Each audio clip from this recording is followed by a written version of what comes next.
yeah. Is it Thursday already? Wow, do we have quite the stream to have today. George Lucas loved the Obi-Wan Kenobi show?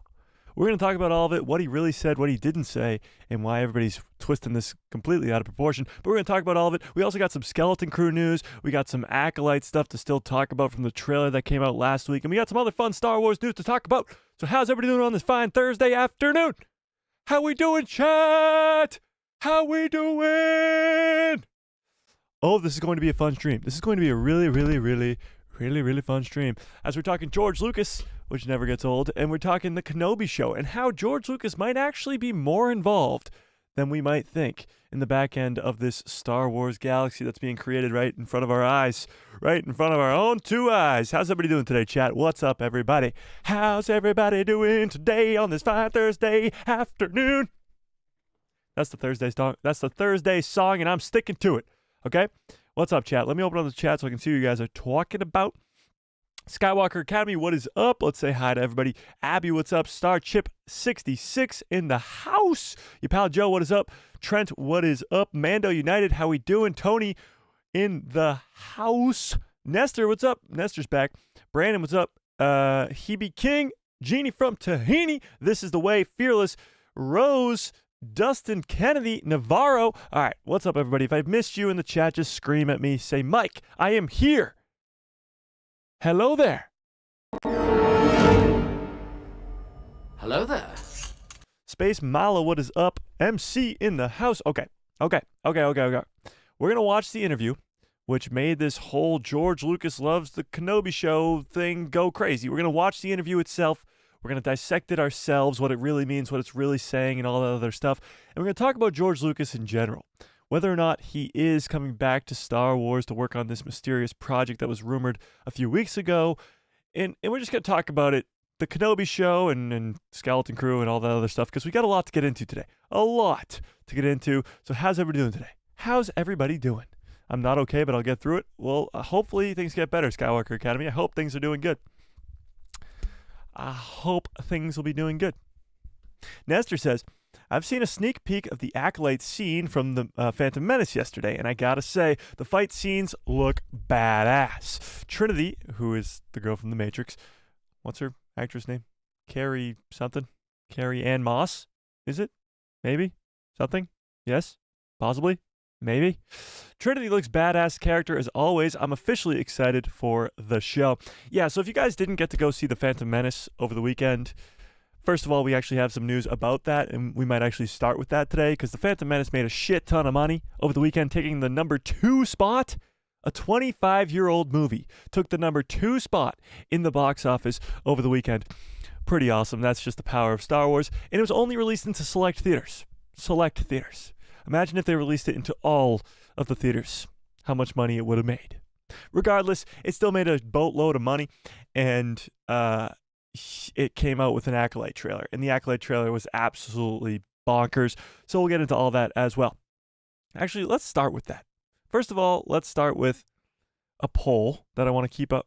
Wait, what? Oh, we already have a poll up. I was like, why can't I put up a poll?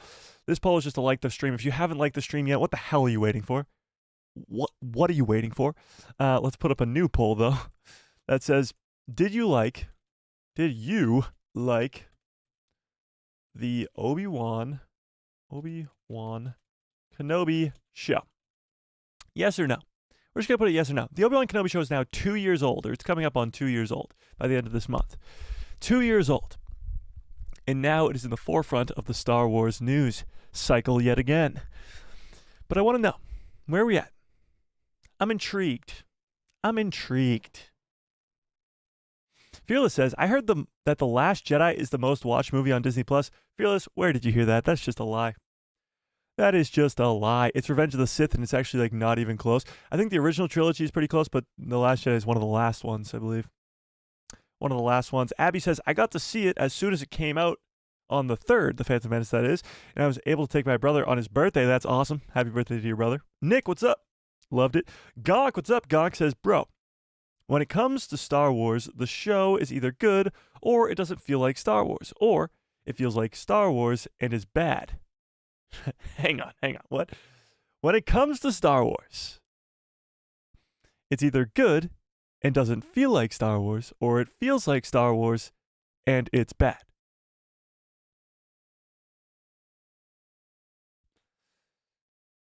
No. I got a bad feeling about this. I completely disagree. I wholeheartedly disagree. But I see your point, and I like your name and your profile picture. Space Mala says, I don't like it. I don't hate it. It's just fine. Here's my thing with the Kenobi show, okay? Here's my take on the Kenobi show. The finale. The finale of the Kenobi show. If only it was just one episode. Or maybe an episode and a half, because the penultimate episode, the second to last episode, is also pretty good with the flashback sequences in the Reva versus Vader fight, which I think is extremely underrated because she survives the stab. If Reva died at the end of that fight, it would go down as one of the coolest fights. Regardless, that stuff in the penultimate episode, and then, of course, the rematch of the century in the finale, so damn good. So damn good. The problem that I have with the Kenobi show is the stuff that came before, and I actually like the Kenobi show.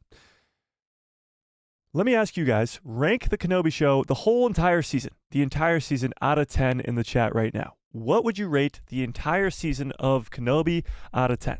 For me, the finale is a 10 out of 10, hands down. But for me, as a show, Kenobi's about an 8 out of 10.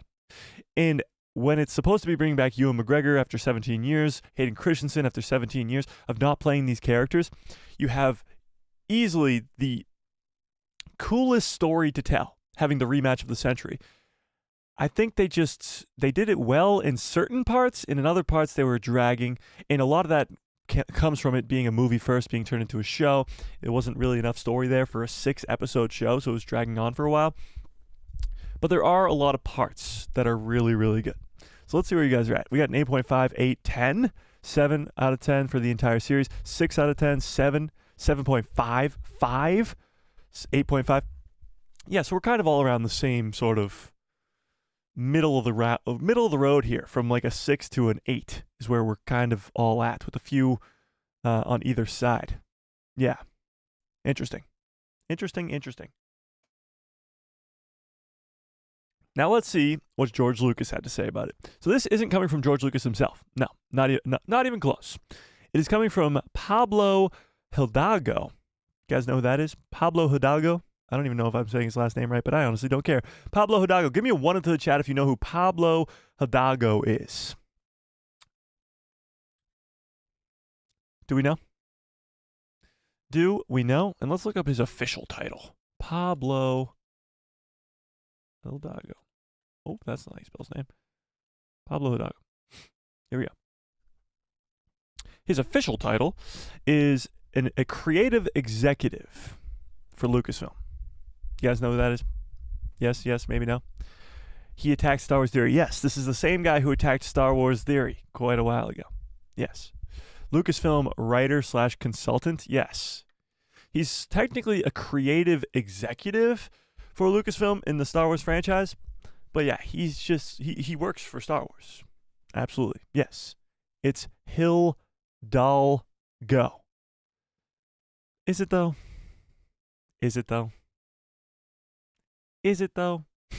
It's whatever I say it is, okay? It's whatever I want to say it is. But I appreciate it. Crazed Dominican, what's up, Crazed Dominican?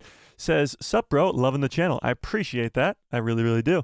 All right, so Pablo Hidalgo went on a podcast, so to speak.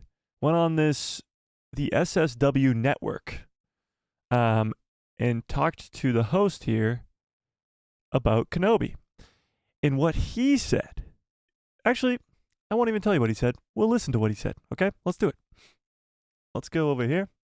And this is Pablo here. He's only on the phone. He's not talking himself, but this is him. And then this is the girl interviewing him. So here we go.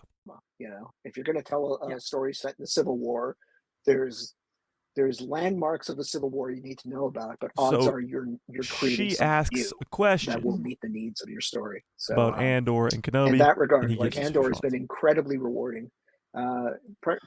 primarily because the principals are so willing to learn about the space and then basically, enhance it by their creations that they put in that space. Oh, Ferrix is one of the best gifts Star Wars has given us in recent years, in my opinion. Now, the flip side of that is a show like Obi-Wan, where we know a lot about all of the players, and but we know less about those events that had to have happened in the interim. So, what's the difference there? Pause. Do my eyes deceive me? Before we move on any further with this interview, holy poop. Gonk with the extremely generous 10 of some sort of currency. It says DKK. I don't know what that is, but I appreciate it quite a bit, Gonk. That is very, very generous. I appreciate that. So we have to stop just to celebrate for a second. That is extremely generous.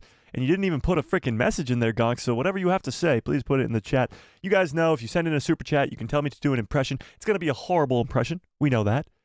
But it'll be funny. So if you want to send in a super chat to make me do an impression, you forgot to say something? Well, put something in the chat. Don't worry about it. I appreciate you. All right, let's get back to this interview. Thanks for disrupting the interview, Gonk. Jeez. Gonk. Where were we? Just kidding. I really, really do appreciate that. I appreciate that.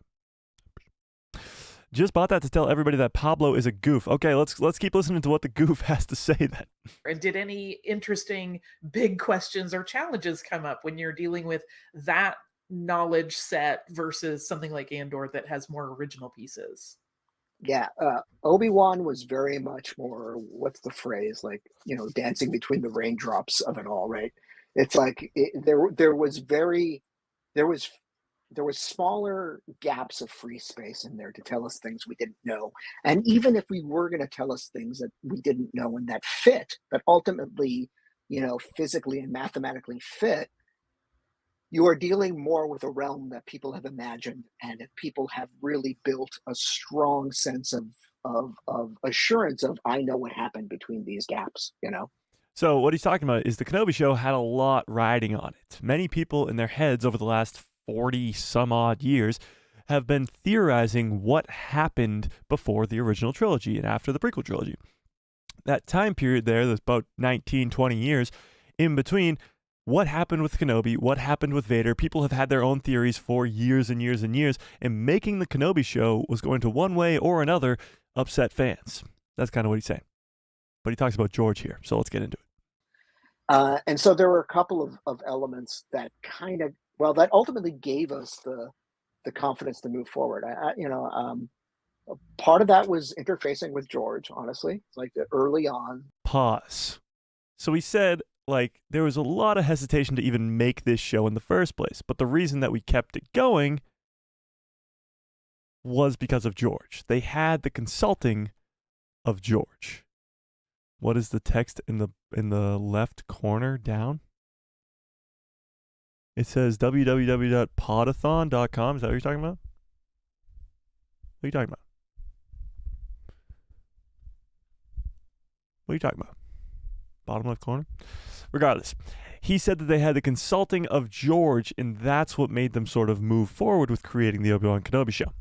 There was a conversation had with George over what his thoughts were, and whether or not, honestly, he'd balk at the whole concept of, we're taking Obi-Wan and Vader again, and we're doing this, and he was 100% supportive. And I've heard tell that it's been one of the favorite things that's come out of Star Wars, is because he recognizes so much of what he did in the prequels basically brought forward and celebrated in a way that I'm sure surprised them. Pause. He said that he's heard through the grapevine, so to speak, that George Lucas sees Kenobi as one of the best Star Wars pieces of content because it's an extension of the prequel trilogy. Now we know for a fact that George Lucas loves the prequels. He's talked about how much he loved the prequels because that's what he wanted to do when he was creating the original trilogy. He wanted to create this sort of CGI fest where he didn't have CGI in the 70s and 80s.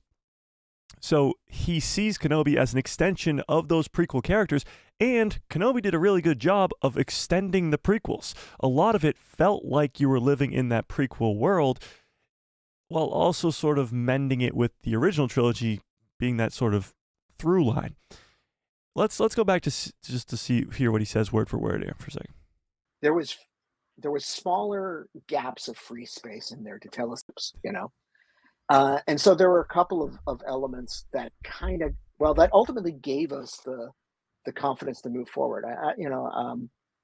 Part of that was interfacing with George. Honestly, like early on, there was a conversation had with George over what his thoughts were, and whether or not, honestly, he'd balk at the whole concept of we're taking Obi-Wan and Vader again, and we're doing this, and he was 100% supportive. And I've heard tell that it's been one of the favorite things that's come out of Star Wars, is because I've heard tell that it's one of his favorite things that have come out of Star Wars. Not Disney Star Wars, Star Wars. The Kenobi show is George's one of his favorite things to ever come out of Star Wars. And it makes sense. Honestly, when you think about it, George's favorite characters are both involved in that show.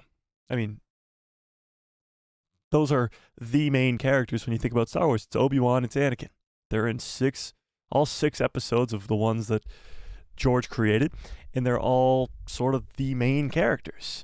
And telling that story in between the two trilogies about those two main characters is what George wanted. It's what he wanted to do, and now he loves it. And he was consulted in the frickin' damn thing. George Lucas has been consulted on a lot more than we think. Now, obviously, we know his connection with Dave Filoni, being that Dave Filoni is his apprentice, so to speak. And now he has a huge role in creating almost every piece of Star Wars media. Moving forward, he will create every piece of Star Wars media, or he will have a hand in creating all of it. But you look at, not Kenobi, but now we know that he was at least consulted with Kenobi. He was on the set for Ahsoka, for The Mandalorian, for the Book of Boba Fett, and honestly, he wasn't on the set because there really isn't a set, but for the animated shows, he was involved. There was things that went on in The Bad Batch and in Star Wars Rebels that George had a piece in creating. So honestly, even though the guy sold the company 12 years ago, it's not like he's creating the projects, but he's been consulted. Now, obviously, there's a big black sheep, so to speak, in this whole conversation, and that is the sequel trilogy.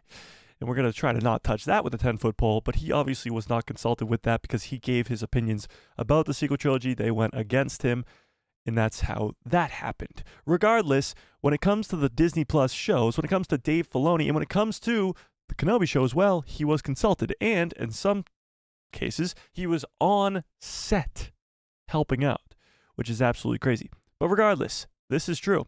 This is a fact. George Lucas liked Kenobi for one reason or another. Maybe because it's Ewan McGregor coming back, Hayden Christensen coming back, and that's just like his family. Maybe it's because it's his two favorite characters, Anakin and Obi-Wan. Maybe it's because it's a story he always wanted to tell. Maybe it's because he was consulted in the whole matter. Regardless, maybe because it has a prequel feel. Whatever it may be, it is one of his favorite Star Wars projects ever. What do we think about that?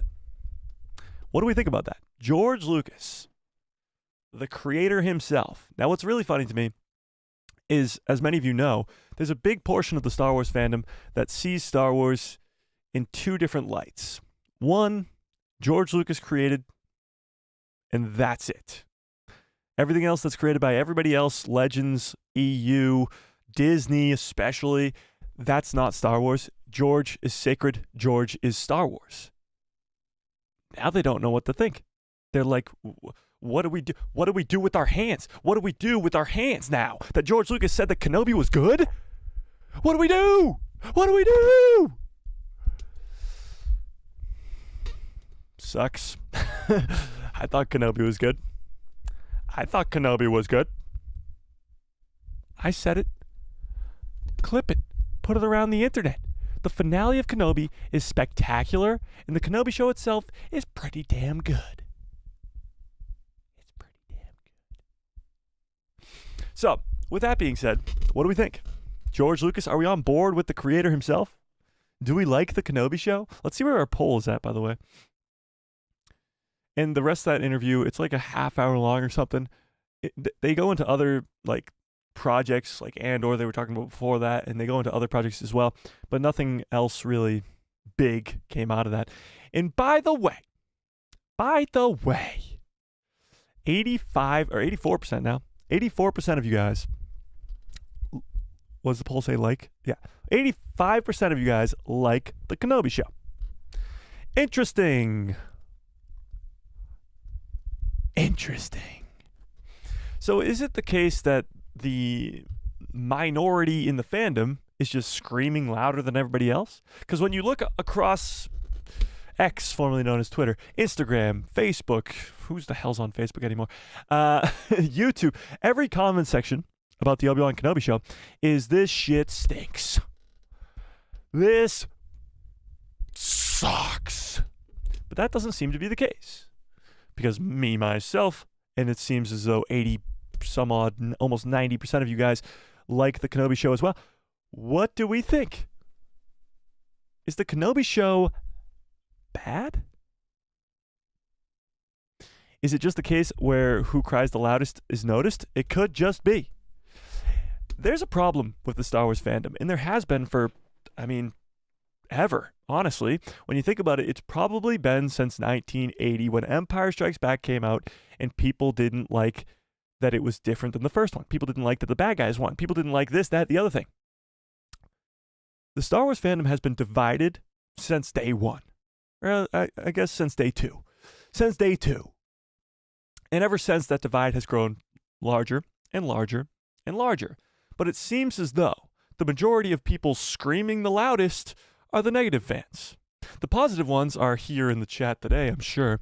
And we are the ones who enjoy the content the most. And not to say that we're not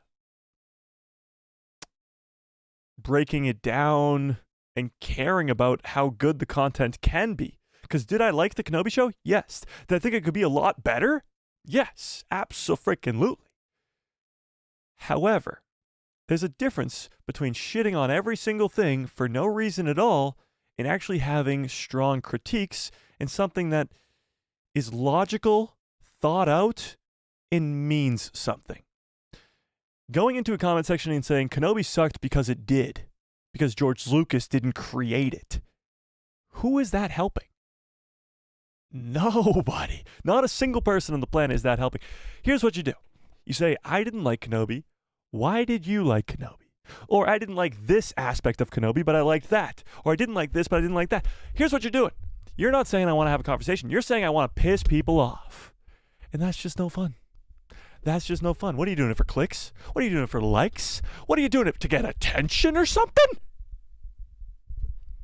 That's ridiculous. That's ridiculous. Most of them are peasants, though. They're most of them are pendants, though. Well, that changes things. I don't know what that means. Peasants would have made more sense. All right, let me scroll back up. Let's catch up on some chat. If you guys are just coming in now, first of all, smash a freaking like on this stream. How do we only have 25 likes? What? Are you kidding me? We almost have 50 people here. What? Regardless, let me catch up on some chat. Okay. Sir Gungi says, maybe he's referencing people saying Andor feels like Star Wars. What? What are you talking about? I went with my brother and he got to take his daughter and showed her episode 1 for the first time. That would be pretty cool. Getting to see the Phantom Menace for the first time ever on the big screen would have been pretty damn cool. Gonki says, Andor, Book of Boba Fett, mainly bad points, I guess. Or bad point, I guess. Oh, I get what you mean. So, like, Andor didn't really feel like Star Wars, but it was really, really good. And the Book of Boba Fett felt like a lot like Star Wars, and it wasn't as good. I think I get you. Honestly, we can talk about Book of Boba Fett, but that's a whole nother thing for a whole nother time. Give me a 1 into the chat if you saw my video from yesterday? Yes, yesterday.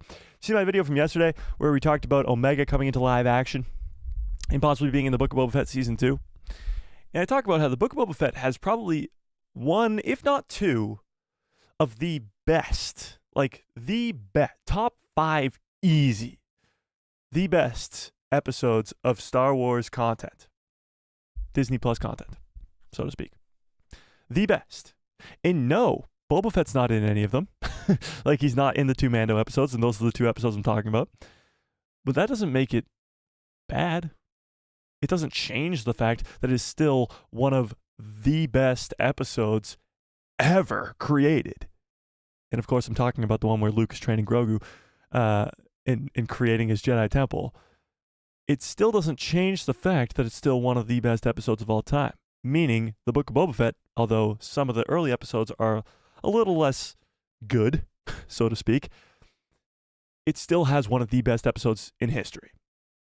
And that can't be understated. Yeah. The Kenobi show had such a good ending. I hope we get more Kenobi. Well, that brings me to my next point. This all sort of brings me to why we're here today. The Kenobi show came out 2 years ago.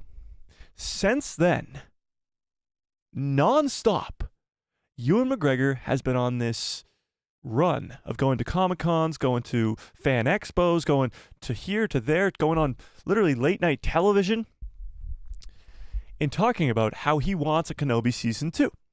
Ewan McGregor has been extremely, and I mean extremely vocal about wanting a Kenobi Season 2.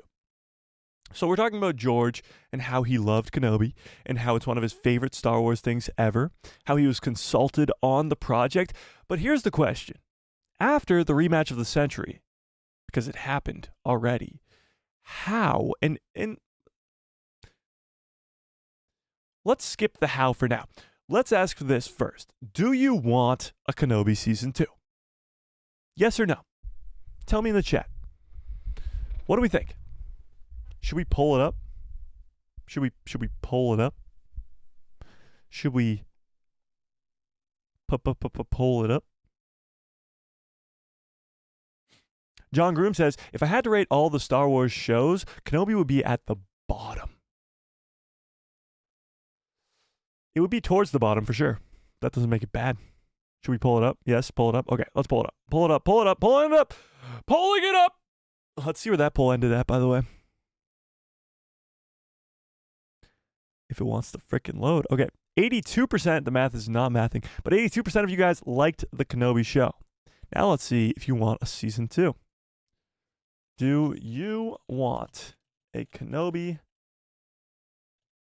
Season dose?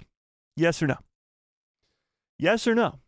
And I was thinking about this before the stream started here today. I was sitting here with the camera off and I was just like,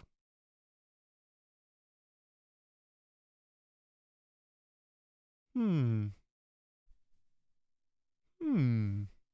I was like, how could they make a Kenobi Season 2? How?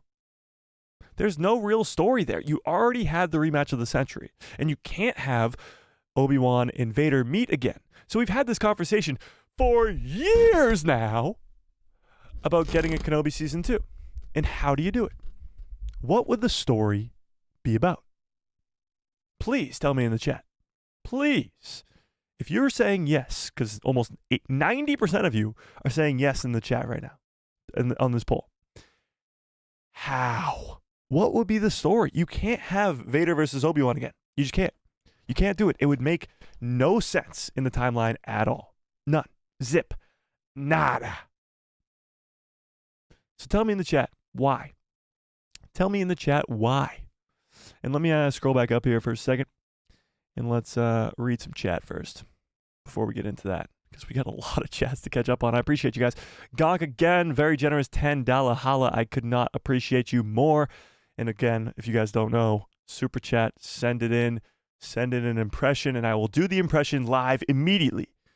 It will be horrible. I can guarantee you it will be bad, but it will be done nonetheless. Okay, Skywalker Academy says, considering there's something that I love about every Star Wars movie, I'll never rank them. Interesting. Today's stream was actually going to be a ranking stream of all the Star Wars Disney Plus shows, every season. And I think we're going to push that back to Saturday's stream. unless something big happens then too. Then we'll push it back to the next stream and the next stream and the next stream. But regardless, at some point in the upcoming streaming schedule, we will be ranking all seasons of Disney Plus shows. And I created this whole thing, whatever. Regardless. So you say that you can't rank them. We are going to be ranking them very, very soon. Yeah. Yeah. They're like children. You can love them all in different ways, but still love them with all your heart. There you go. That's true. I mean, when you talk about what's your favorite Star Wars movie, I easily say Revenge of the Sith, but that's not to say that I don't like the other ones either just as much. I wouldn't say more, but regardless, I was talking about Attack of the Clones the other day. Attack of the Clones. Okay. Attack of the Clones gets a lot of crap. It is, and I know it's because of the Anakin and Padme lovey-dovey stuff on Naboo. You're all lonely. I get it. You don't have a Padme. You don't have an Anakin. I understand. You're lonely. We get it. Regardless, it's still a freaking fantastic movie. If you don't like sand, I understand. That makes sense. If you're a sand hater, I get you. Regardless, that movie's spectacular. From the Jango Fett versus Obi-Wan scene, Mace Windu chopping off Jango Fett's head, the whole Geonosis battle scene is fantastic. Dooku versus Yoda, Dooku versus Obi-Wan and Anakin. Dooku literally telling Obi-Wan that there is a literal Sith Lord in the Senate. And Obi-Wan's like, nah, you're lying. Anakin's mom dies?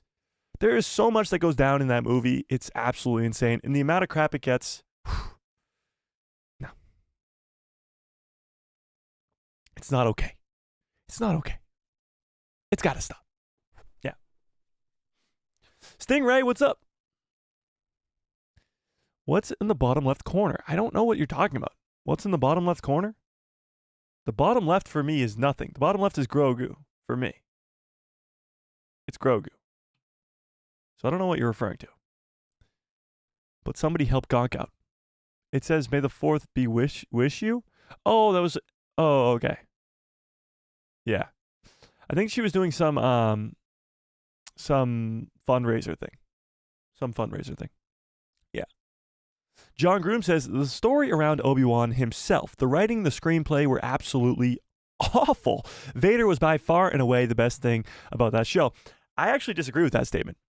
I don't think the story around Obi-Wan was awful. I do agree with you that the way that it was sort of paced and stretched out over 6 episodes was not the right play. And a lot of that has to do with, what the hell's his name? Who was the writer that everybody blames the Obi-Wan Kenobi show on? What the hell's his name? They brought him in sort of last minute, non-Star Wars fan type deal. What is his name? Somebody in the chat help me out. You guys know who I'm talking about. The writer for Kenobi. What is his name? Oh my God, that's going to bug me. Somebody in the chat, please. Come on, chat. You know who I'm talking about. You know who I'm talking about? I'm just waiting for somebody in the chat to get it. Joby Harold. Thank you. Crazed Dominican, thank you. Joby Harold. A lot of that has to do with him. But I actually disagree. I think Obi-Wan's where he's at makes perfect sense. The weirdest part was him burying the 2 lightsabers in the middle of nowhere in the sand. That was weird. Don't get me wrong. That was extremely weird. I hated that. Why not just keep them in your cave where you're living in the middle of nowhere? That was stupid. But where Obi-Wan is at, first of all, he thinks that Anakin is dead, which is good. I like that, actually, because then he finds out that he's not dead, and that makes sense. But where he's at mentally, where we meet him at the beginning of the show, is awesome. The scene between him and Owen, where Owen's like, I don't want you around the kid anymore. He's like, we got to train him. And he's like, no, we don't. Like, that stuff is really, really good. I just think, and also that he doesn't want to leave the planet because he wants to protect Luke. And then he's convinced by Bail Organa to go save Leia because Leia is another one of the child.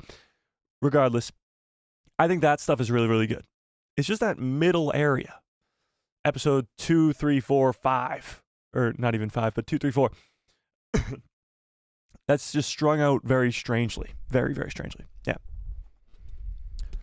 David says, why are they so afraid of tackling meaningful stories about people about characters that people care about. Those are the stories they should lean into if they can write them well. Well, now they sort of are. We're going to talk about this in a little bit because I have a whole thing written down here about it. But there's a little bit of a shift, so to speak, in recent Star Wars projects that has been seen over the last couple years, like 3 or 4 or 5 years, that has been extremely evident. Like, there is so much evidence to suggest that this is a massive shift that has happened over at Lucasfilm. And honestly, I think they are going to begin to lean into these characters. They are going to be finally actually lean into some big-time characters that we care about. Think about it. You just got an Obi-Wan Kenobi show with Obi-Wan and Vader. You got Palpatine involved in the Mount Tantus projects. You're getting all that stuff in the Bad Batch. But now you're going to get Grand Admiral Thrawn. Probably Luke, Leia, and Han in this Mandoverse trilogy, hopefully. And you're getting more and more and more references and bringing back of legendary characters like Boba Fett and like Mon Mothma.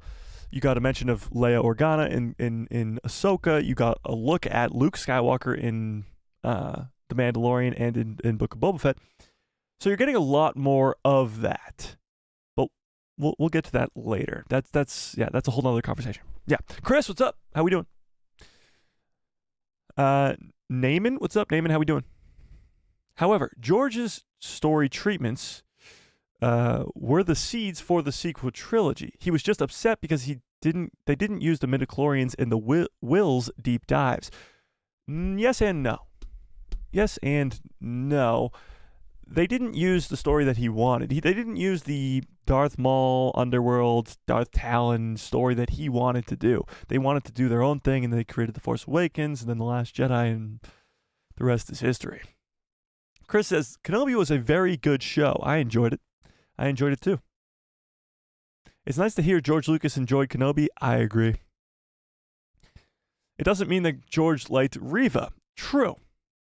Very true. Reva is a big outlier in the Kenobi show. Her character seems very forced, very interjected in the wrong story, so to speak. Now, she does have the cool fight scene versus Vader in the second to last episode, which is awesome. But then she survives the stabbing, which is where her whole character kind of unravels and becomes a hated character. I truly do believe that if she was killed off in that second to last episode by Vader, people would not have disliked her character. Maybe at all. Like, she had a cool arc where she was still sort of a Jedi, very similar to Barriss Offee, actually, except she was trying to kill Vader and Barriss was not. Barriss just kind of left beforehand. She was a Jedi, just like all the other Inquisitors were, but she was waiting for her right moment to try to go kill Vader, and that's what she tried to do. The only problem is she survived a stab to the frickin' stomach, and fans don't seem to like that nowadays, do they? No. Ellie says, Andor is greater than Obi-Wan, which is greater than Book of Boba Fett. Interesting.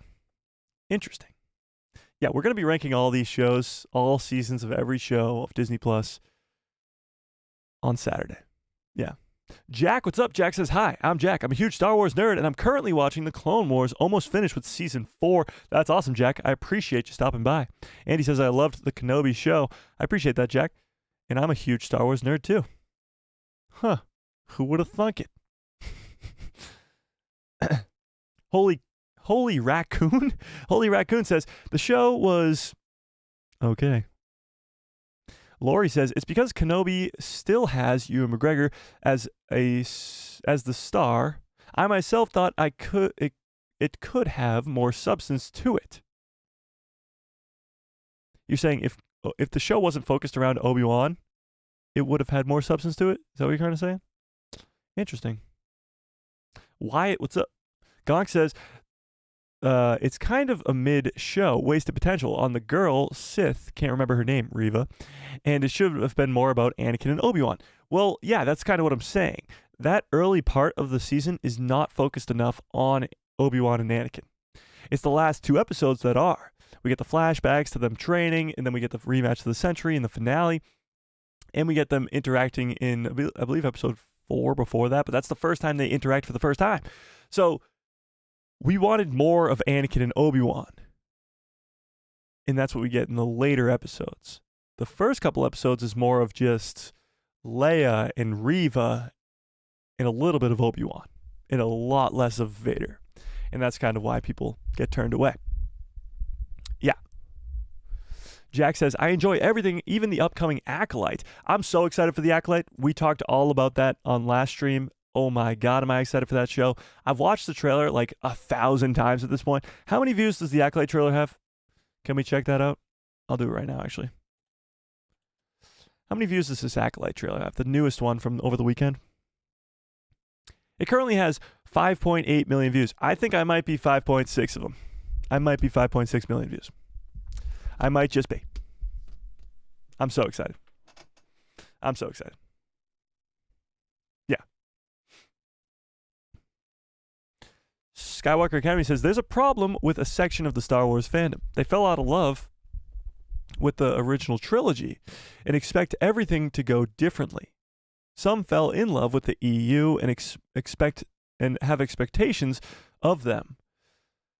I think, or fell in love with the original trilogy, what you're saying. Yeah, I agree. I think a lot of people think, here's the deal. Star Wars fans have been around for 47 years now. Some fans grew up on the original trilogy. Some fans grew up on the prequel trilogy. Some fans grew up on the Clone Wars. Some fans grew up on the sequel trilogy. So you have a very, very, very biased fandom. Think about stuff you grew up with. You grew up with a certain trilogy. You grew up with a certain piece of content. You are going to latch onto that, say it's your favorite, and just tell everybody that they're wrong if they don't think the same way. So you have people who are original trilogy fans who shit on prequel trilogy and sequel trilogy fans. You have prequel trilogy fans who shit on the other two. It's a never-ending cycle. But there's I think, honestly, the majority of the fandom that actually enjoys all of it as a cohesive story, if that makes sense. And it's just the smaller portion that's just yelling louder than everybody else. Yeah. Ahsoka show is my favorite. It's my favorite too. I think Ahsoka is like the peak of Star Wars. And I think if everything lives up to that level, then we are on an absolute like rocket to the moon. I think Ahsoka is peak. I mean, you guys, some of you guys were here. Huge shout out to you guys if you were here for the Ahsoka show on the channel. I think we only had 2,000 subscribers at that point. You guys were here. I could not have been any higher on that. I think I gave episode 5 like a 12 out of 10. And I've never done that before. Like, it was crazy. Ahsoka was something else. It really, really was. Yeah. Qui-Gon's Ghost says, I really don't have too many issues with Kenobi. I would have liked to see more of his story. It felt like Reva's story was a little thin, if not predictable. I was also not a fan of the Grand Inquisitor. Oh, yeah. So, as much as I liked Kenobi as a story-wise, just with Kenobi and Vader, you got some issues. It's definitely got some issues. Reva being one of them, like we talked about. But the Grand Inquisitor, talk about getting it wrong. The Grand Inquisitor looks like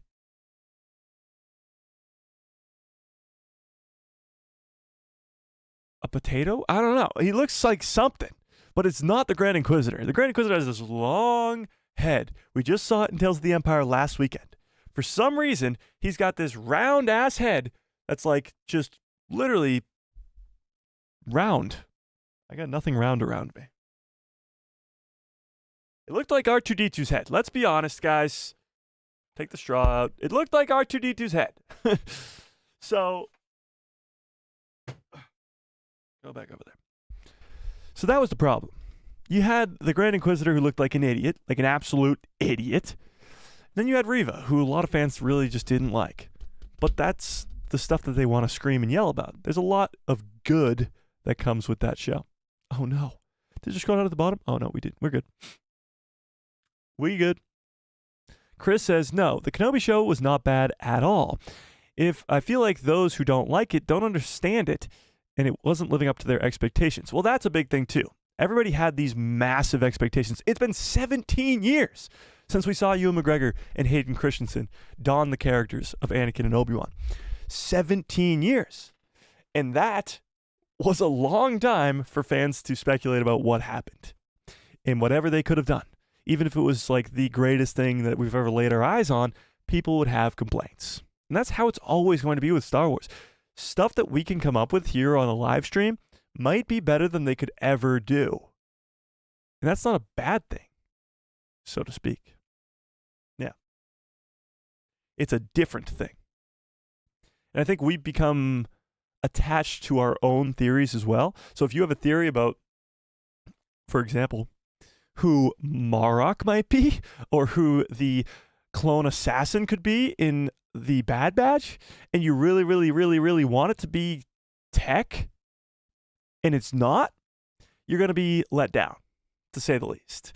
And that's just one example of that. You have this massive expectation for a rematch of the century that's on Mustafar. That is the exact same, literally 30-minute fight scene between Obi-Wan and Anakin. Anakin gets his limbs chopped off. You wanted to see Revenge of the Sith. You wanted to just rewatch Revenge of the Sith with Anakin being in the Vader suit. Let's be honest. And that's not what we got. And everybody was extremely upset. So, expectations can be a bad thing at some point. Yeah. Yeah. What happened between Hidalgo and Star Wars Theory? It was a whole ordeal, but the gist of it was, I think Hidalgo called him like something along the lines of like a YouTuber who lives in his mom's basement type deal, something like that. Just crapping on him, crapping on a Star Wars fan, not to mention a Star Wars fan who talks about Star Wars for a living and hypes up projects, all that stuff. It wasn't a good look for either party, but it definitely wasn't a good look for Lucasfilm on that one, or at least Hidalgo. Alex, if you think Star Wars is dead, then just get out of here. Like, you can voice your opinion, but it's not the right one. If you think Star Wars is so dead, then why are you here? You know? They should make a show about Asajj Ventress. Laurie, yes, I absolutely agree. I hope we do get an Asajj Ventress show. Maybe about the hidden path with Quinlan Vos. That would be amazing. That would be wild. Gok says, oh, wait, I already read that. Did you send it twice, or did I just reread it? I love the Inquisitors in Kenobi, especially the little duel between Vader and Reva. The Vader and Reva fight was awesome. The Inquisitors in Kenobi had their moments, like the Fourth Sister was cool, but the Grand Inquisitor, you can't get past his look. His look looks stupid. Stupid. Yeah. Yeah. I think seeing how Obi-Wan was during the years after Revenge of the Sith was great. Exactly. Seeing how he... That's the thing. People saw Kenobi in this he could never do anything wrong type light. And when you see him at the beginning, he's depressed and he's lost all hope. He lost everything. He grew up in the Jedi Order that was destroyed in one day. His brother, who he trained for 10 years? 13 years? Something like that. Somewhere in between 10 and 13. He trained for over a decade, turned to the dark side because of him, and he had to chop his legs off, and he thought he died. He thought he left him there to die, burning alive in the lava pits of Mustafar. He went through it. Obi-Wan went through it. And you're telling me that he's not going to be depressed on Tatooine looking after this child that is literally reminding him every single day of the mistakes that he made? Every single day. You don't think he's going to be a broken man at that point? I don't know. That's pretty crazy to me. Pretty crazy to me. In my opinion, the only bad Star Wars movie / show is The Rise of Skywalker. Go away. Not you, but the thing that went doo-doo-doo. Rise of Skywalker and Resistance. I actually like or love most Star Wars. I agree with that. And even, actually, funny enough, I still haven't watched Resistance. But funny enough, even with Rise of Skywalker, I can watch that movie, sit there, and have a fun experience. Even just watching Palpatine vs. Rey is kind of fun. But when you start to think about it, when you're like, what's going on here? Didn't the Death Star explode and turn into dust? Like, what's the Sith dagger about? How did Palpatine return? Why are we not explaining that a little bit more here? What's going on? Then you start to like dive in and go, okay, this movie's got some flaws. But I can sit there and watch it. Yeah. You know? Escapism is the best kind of story? Yeah, kind of. Geeks Ledger says, I feel like the positive fans outnumber the negative fans. I think if you're consistently shitting on everything Star Wars before it even comes out, then you're not a fan. You're just a hater. Yeah, absolutely. And the haters, for some reason, are the ones with a platform to talk about it. People like controversy, people like hate, people like all this other stuff. And that's why a lot of accounts that you see on YouTube, on Twitter, whatever it may be, have a lot of followers or subscribers because they talk about controversial things. And people like to talk about controversy and people like to hate, which is sad. For some reason, hatred sells and positivity is not nearly as big of a sell for some reason. But I do agree with you that the positive fans severely outnumber the negative fans. It's just the negative fans are screaming louder than the positive ones because the positive ones just don't want to fight. But I am a positive one, and I would love to fight with all of them. So, there's some outliers. There is some outliers for sure. Like myself, I would fight with a negative fan 11 times out of 10. But that's just me. Yeah. John Groom says, Obi-Wan's only job was to look after Luke. How can he do that if he's lost his Force powers and buried his lightsabers in a desert? So basically, Obi-Wan has failed us again. Well, here's the thing. He's looking after Luke. Nobody's looking for Luke. Not a single person on the planet is looking for Luke. Or the galaxy, not just the planet. The galaxy is looking for Luke because they thought that the babies died with Padme. Nobody knew, except for Yoda, Bail Organa, and Obi-Wan, that Luke and Leia survived. He didn't need to, like, physically protect them. Or protect him, I should say. Now, yes, it was weird that he buried the lightsabers in the desert. I hated that. Absolutely hated that. But him becoming disconnected with the Force kind of makes sense. In a way. Like I said, all of his Jedi brothers, his whole life fell apart in one day. He's not going to keep sort of training with the Force, especially if that's how Vader could find him. Yeah. Rich says, I love all Star Wars and shows and movies except Andor. I never really enjoyed the character. Interesting.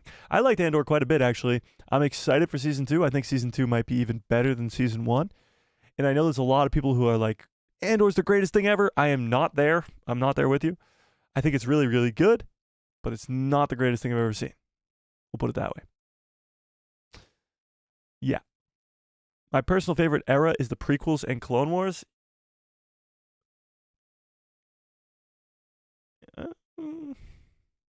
That's really tough, actually. I don't know. What's your guys' favorite era of Star Wars? Let's go prequels. This is tough, actually. How are we going to break down the eras? Actually, no, there is an era. Hang on. Let's Star Wars timeline it.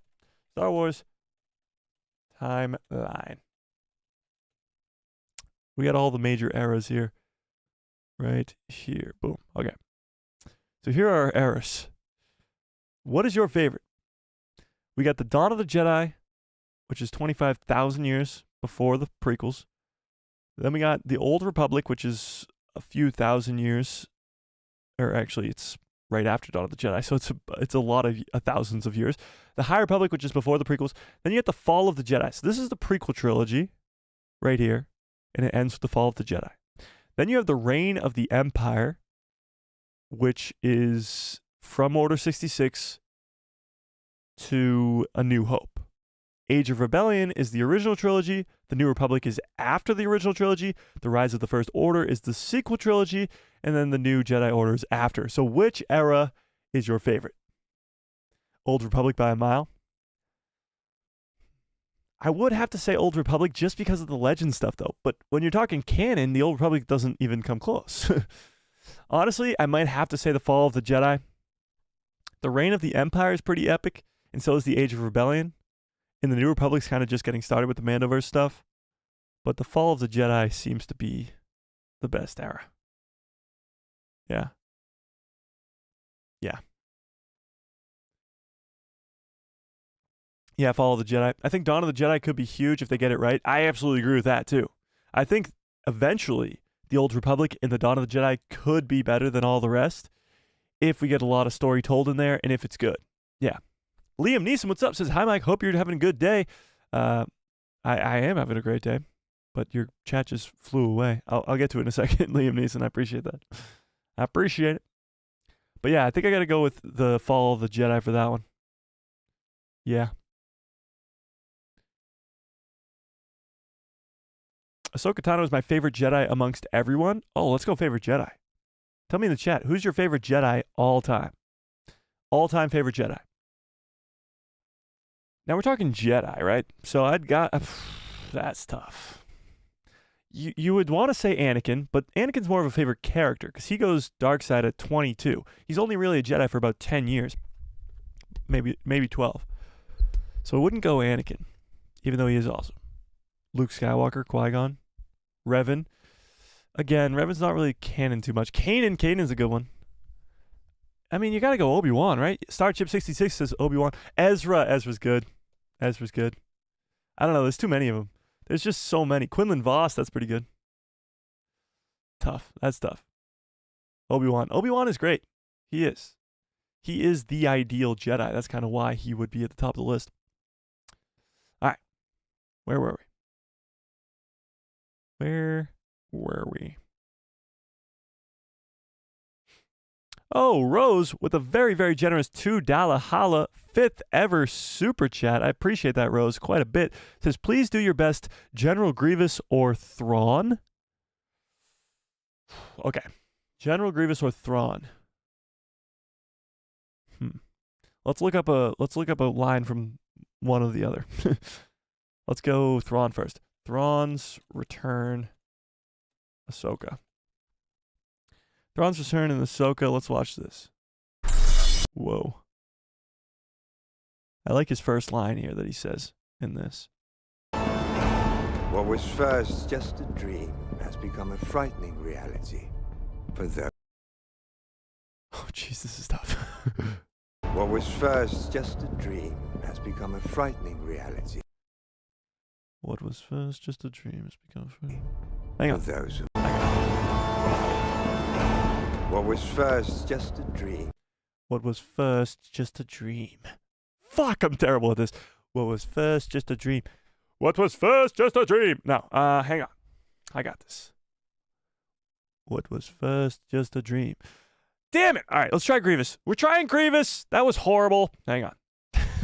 General Grievous. Let's see. Let's see. What should we have him say? General Kenobi? General Kenobi. All right, here we go.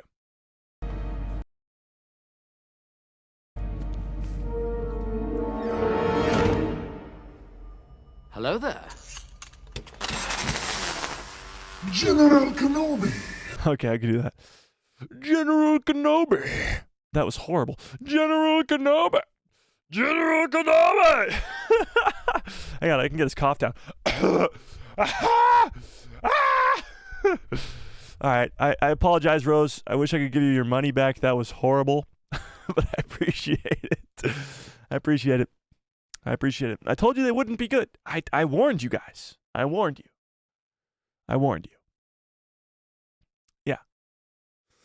All right, where was I? Where was I?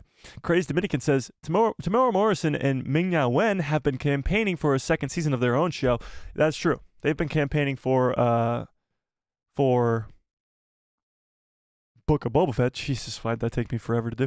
Book of Boba Fett Season 2 as well. And I actually think Book of Boba Fett Season 2 has more opportunity than Kenobi does. I think there's more room for story there. Kenobi is restricted a lot. Book of Boba Fett has endless possibilities. You could bring in Kiara and the Crimson Dawn, or Kira and the Crimson Dawn. I know you guys hate it when I call her Kiara, but I'm going to continue to do it. Kiara from the Crimson Dawn. You could bring in Omega. You could bring in Mace Windu like Tamara Morrison really wants to do. But you could also bring in some other bounty hunters and other things like that. That's pretty easy to create a story for Book of Boba Fett Season 2. Kenobi is restricted quite a bit. Quite a bit. But still, 69% nice. 69% of you guys want a second season of Kenobi, which is pretty crazy. Pretty crazy.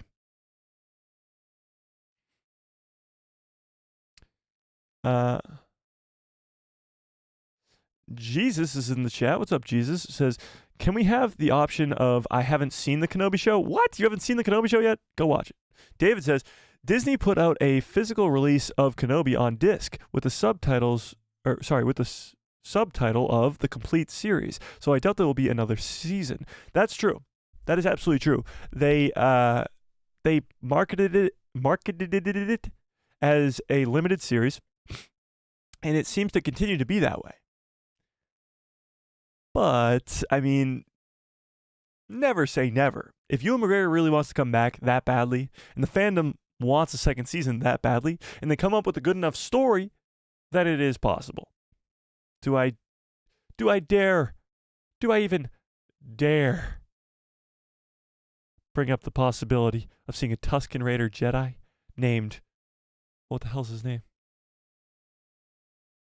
He eventually becomes Darth Krayt, but his Jedi name is, what the hell? Whatever. Darth Krayt's story would be perfect for Season 2 of Kenobi, if I do say so myself. But that wouldn't involve Vader in any way, at all. So that would be a problem. But hey, you could market it that way. Be like, Vader's not coming. He's not invited to the party. Not at all. Yeah. Asherod Het. Yes, Het. Jedi Het. Yeah. Yeah.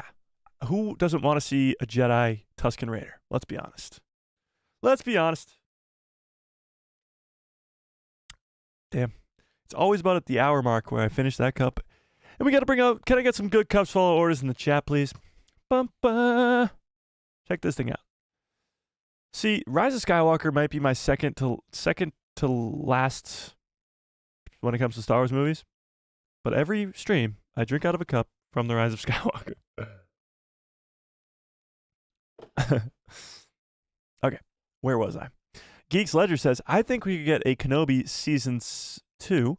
I don't think it'll be a direct Season 2, though. It'll be a successor. Like, we could see Vader miniseries or a Kenobi miniseries. But not, like, the two of them combined. I get what you mean. Like, it wouldn't be a proper Season 2 because it would kind of be... It would be more of an extension of what came before, and that's not what would be going on. So maybe they would remarket it as a different show, and maybe Obi-Wan's not even involved at all. Maybe it is a Vader series or a Hidden Path show. I don't know. Holy Raccoon says, which projects are actually coming in the next few years? Actually coming? So like confirmed to be coming? That's the Acolyte, obviously, which is in less than a month. That's Skeleton Crew. These are just shows for now. Andor Season 2, Ahsoka Season 2. And that's it. So for shows, it's only 4 confirmed. Confirmed. Then for movies, you got the Mando and Grogu movie, you got the Rey movie, and you got the Dawn of the Jedi movie. Those are the only confirmed ones. Then you got like that are non-confirmed. Taika Waititi's movie. What's the guy who's doing Deadpool 3? Blanking on his name too. Blanking on everybody's name today. But his movie. Patty Jenkins' Rogue Squadron movie still out there. Jacob, what's up? Dang, I missed the first hour because I was on the phone with my boss. Tell your boss you got more important things to do, like talk about Star Wars. Jeez. This is where the fun begins. And then for video games, all we have confirmed so far is Star Wars Outlaws. We still think Eclipse is coming. We still think Knights of the Old Republic is coming. But Sean Levy, thank you. Oh my God, that was killing me. Sean Levy. Whew. For some reason, I can't think of names today. I don't know what's with me. Tales of the Porgs? I'd watch that. Kenobi Season 2 could delve into his training with Qui-Gon. That's true, but is that really enough plot for a second season. There's no conflict there. There's no conflict at all. So you go from having this Inquisitors hunting down Kenobi and Vader hunting down Kenobi, having this rematch of the century, this massive big fight, to just Obi-Wan and Qui-Gon training on Tatooine. No conflict at all. It just isn't enough story there. Yeah. Yeah.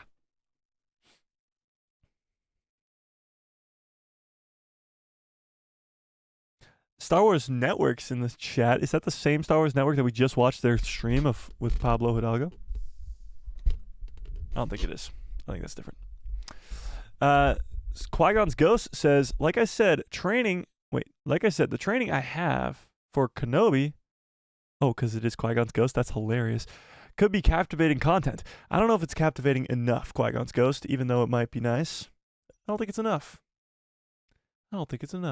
Star Wars Hunter's game comes out next month. Yeah, that's true. I haven't really heard much about that, though. It's on mobile and the Nintendo Switch. There you go. A Darth Vader miniseries would be most logical next step. Well, fans have been begging for a Star Wars show, for a Vader show for decades. Like, Vader has been the top of the list for a show. I actually disagree. I don't want a Vader show, because as soon as you focus solely on Vader, things start to unravel. Vader has been held sacred for such a long time now, and they've done such a good job with him that I don't want them to ruin it. Think about every Vader appearance thus far since Disney has bought in Star Wars. Rogue One is like the perfect use of Darth Vader. Regardless, Rogue One's good. Even his appearance in Rebels is great. He just overpowers everybody, and he's not really even in the show all that much because he's that powerful. He's in Rebels, he's in the Jedi games, which he's so good in. In the first one, he just comes in and bests everybody, and in the second one, you get this awesome fight between him and Seer. That's awesome. What else is he in? I'm missing something. Oh, in Kenobi, he's really, really good too, but I'm missing something else. What else is he in? Regardless, they do a really, really good job when it comes to Obi-Wan. I mean, not Obi-Wan. Vader. Jesus Christ, what is with me today? They do a very good job when it comes to Vader, and I think if they did a entire series focused on him, it would dilute the character, and it would give us just too much, you know? I don't think it would be a right plan. Yeah. I don't think it's the right deal. I don't think so. And I have to shout this out because I always forget every stream, so I'm going to do it right now, as it's at the top of my head. There's a Discord in the description below to the people who love Star Wars. Go join that Discord. It's completely free, and there's a bunch of people who love Star Wars in that Discord, and we talk about Star Wars all day long. Literally have to turn my notifications off when I go to sleep now because we talk about Star Wars all day long. Then there's another link there to join as a member. 99 cents is the lowest, and then there's 3 different tiers there. Members get instant access to giveaways, which we do at the end of every single month. This month is a big one. Actually, we are giving away this Boba Fett helmet right behind me. Well, not that one in particular, but a Boba Fett helmet just like that at the end of this month, because the last stream of this month is actually my birthday on May 30th. So that stream will be awesome, and we're doing this massive giveaway of a Boba Fett helmet, a Black Series Hasbro Boba Fett helmet. So watch out for that on May 30th, and you have to be a member to be instantly put in for that. Is that everything? I think so. I think that was my whole spiel. So let's get back to business here. Chris says, go to the Kenobi comics and pick out a story that does not include Vader or Luke. I don't know. I guess. Is that a thing? Are you talking about like the Darth Krayt stuff where he fights against Darth Krayt on Tatooine? I mean, we could get that story. Mark David says, good evening from England. What's up, England? How we doing, Mark? Could I do an English accent? Hang on, let's see. No. John Groom says, as you know, I want an Ahsoka Obi-Wan reunion. I know that doesn't give you a story, but I really want to see it. Yeah, I mean, I don't know. I don't see it being possible to have Ahsoka be involved with Kenobi without her, like, at least trying to help protect Luke or know about Luke and Leia. I don't know. Seems a little weird. It'd be tough to do. I don't want it. I don't think I could handle an entire show on that desert planet. A lot of people are also sick with that. They're sick of seeing Tatooine all the freaking time. Catherine, what's up? They're sick of seeing Tatooine all the time. And honestly, in 2022, when Kenobi came out, Tatooine was everywhere. You just got the Book of Boba Fett before that, and that was the main planet in that show. Pretty much the entire show took place on Tatooine. Then you got the Kenobi show, which a lot of it took place on Tatooine. Then what came out later that year? Oh, Andor. That didn't go to Tatooine. But yeah, you get a lot of Tatooine in recent past. It's in Kenobi, Book of Boba Fett, Mando Season 1, Mando Season 2. Not Mando Season 3, actually.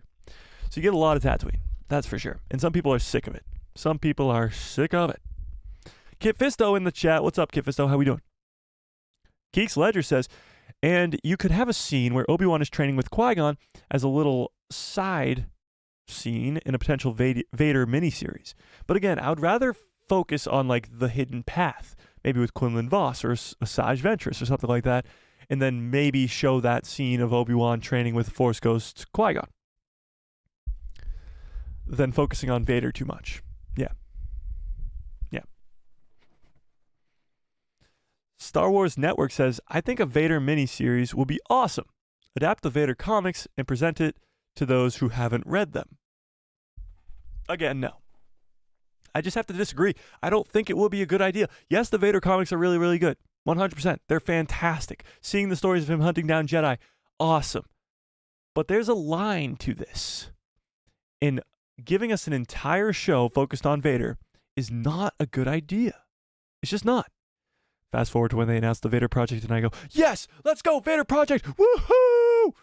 Like, I'm going to be excited if they announce it. I'm going to watch the frick out of it if they do it. But I don't think I want it. I don't know.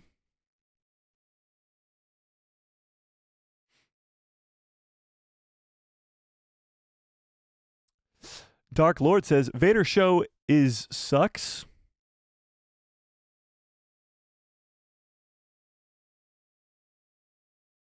I got a bad feeling about this. I think use is sucks. What? What does that even mean? I don't know. That's crazy. Again, huge shout out to Rose for the very generous $2 holla. I hope my General Grievous impression was spot on. Mando United says, watch Attack of the Clones on Saturday, straight after my Phantom Menace in the theaters, and I forgot how enjoyable those films were. I usually go for just Revenge of the Sith. I know, right? You always forget to go watch the other two, and the other two are just as good. Yeah. We need more clone stuff in live action, and that's going to be tough to do. Getting more clones in that kind of era in live action is going to be really, really tough because that has been filled out quite a bit. The prequel trilogy, 7 seasons of Clone Wars, 3 seasons of The Bad Batch. Like, there's not much room to tell many more stories in that Clone Wars era, if I do say so myself. Zach Attack, what's up, Zach? It's been a while. Says, well, Obi-Wan already knew that Vader was Anakin in Revenge of the Sith, so I feel like he would have already known that. No, he doesn't know that his name is Vader. He's not in the room when he goes, henceforth you shall be known as Darth.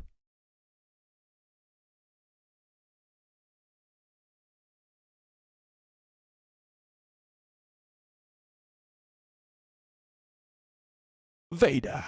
Like, he wasn't in that room. He didn't know that. So how would he know that he's Darth Vader? That doesn't make sense at all. Obi-Wan thought that Anakin died in the lava pits of Mustafar. Yeah. Can we talk about how long his pause is there? He's like, henceforth you shall be known as Darth.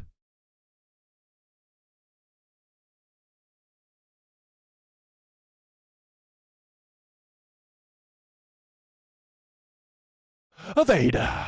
It is too long. Yeah. Qui-Gon's Ghost says, can we get Mara Jade, and can we get a retcon of the sequel trilogy? 1, yes, and 2, no.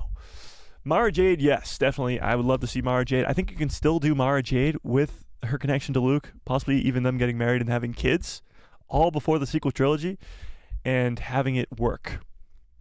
Retconning the sequels? No, I don't think so. No. They made too much money, and they still make too much money off of them. Jack says, what does everyone think of the Disney era? I saw The Phantom Menace in the cinema, and I got a sneak peek at the Acolyte, and it looks awesome. Can't wait. Disney era of Star Wars. Let's put it this way. Everybody shits on it and says, oh, Disney ruined Star Wars. It is the funniest thing I've ever seen. The funniest thing I have seen in a long, long, long time. And I see it all the time. I see it in every single one of every single videos I've ever posted in my every freaking single life. Star Wars, Disney Star Wars has ruined Star Wars. And that's just the biggest joke ever, because those same people will say that they love Rogue One. They'll say that they love The Mandalorian. They loved the Ahsoka show. They loved Clone Wars Season 7. They loved The Bad Batch. And I'm like, well, what are you talking about? That's over half the projects they made. Have you lost your goddamn minds? This is where the fun begins. I don't know. It's crazy to me. Crazy to me. Omar says, I want to watch all of Star Wars again. Me too. Let's do it. Live right now. Qui-Gon's Ghost says, her story arc was predictable. Talking about Reva. It was nothing against the actress or her ability to portray Reva. Oh, no, not at all. Blanking on her name now, but that's not anything against her. I can't think of anybody's name today. Damn it, it was right on the tip of my tongue. Regardless, it was nothing against her acting ability. It was how the character was written. Yeah. Thoughts on Tales of the Empire? I absolutely fucking loved it. Loved it.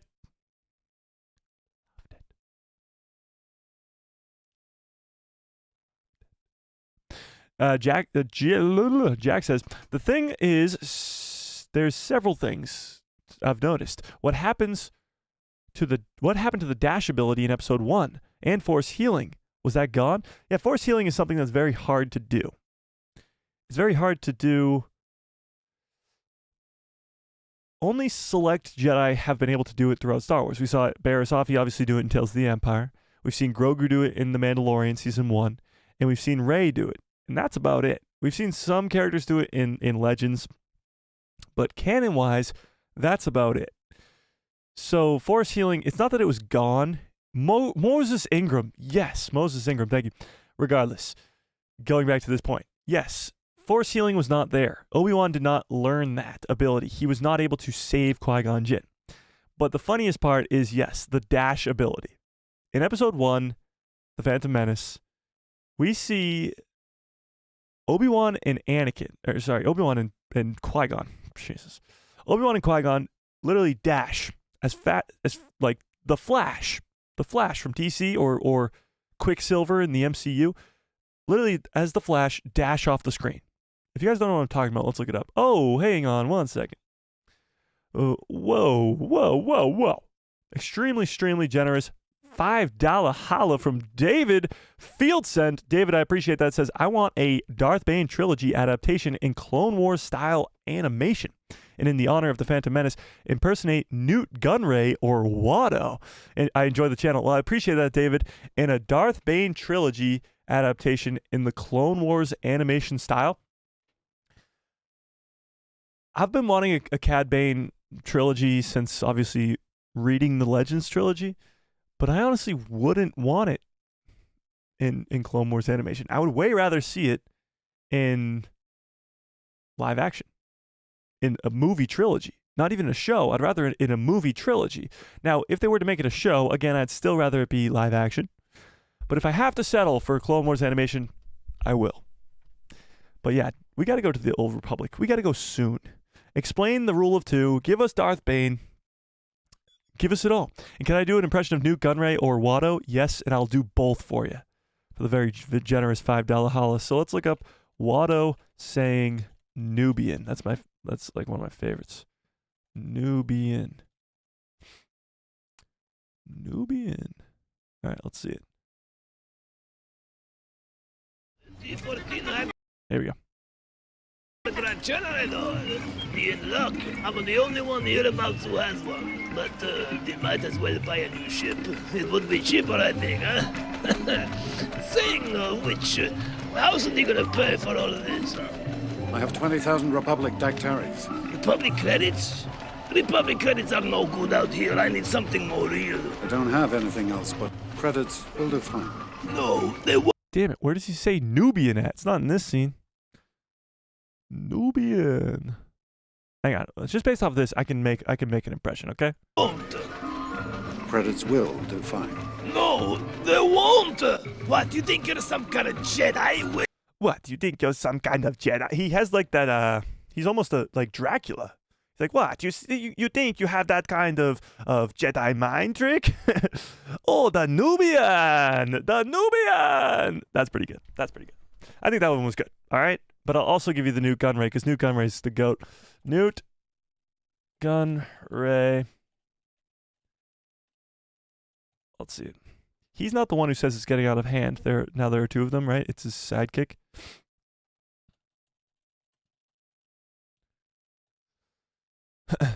Oh, no, he does say it. All right, here we go. This is getting out of hand. Now that... All right, let's go full screen for this one. One of the greatest lines in the Phantom Menace here. This is getting out of hand. Now there are two of them. Okay, Jesus. It is getting out of hand. Now there are two of them. That was pretty good. Hang on, let's run that back. Let's run that back. This is getting out of hand. Now there are two of them. This is getting out of hand. Now there are two of them. Okay, if that wasn't godly, I mean, come on, that was peak. That was peak. Okay, I appreciate it, David, and I hope my impressions were worthy of your $5. We want a Jar Jar Binks impression. What's up, Kyle? Well, you gotta... No, I only do impressions for Super Chat. Sorry. The Newt Gunray impression was better than the Watto. What? What? What? My Watto impression was fantastic. Okay? I say we have an entire stream for impressions. Oh, that's got to be a lot of... Yeah, I'm Watto when it comes to impressions. I'm Watto when it comes to impressions. Okay. Now I got to scroll back all the way to the top. Thanks a lot, David. Okay. Did you pick up the Phantom Menace re-release cup? I'm missing the re-release screening, so I picked it up on eBay. I did not pick up the re-release cup. However, I picked up a different cup. This is R2-D2, if you didn't notice. And he's got a straw in his head, if you didn't notice. Because this is a cup and a popcorn bucket. His head comes off. I decapitated our... No, his head comes off, and the top of it is a drink. And the bottom is a popcorn bucket. So when Acolyte starts and we do our watch parties, I'll be eating a big-ass bowl of popcorn in R2 while drinking out of his head. Yes. Damn it. Can't get his head back on.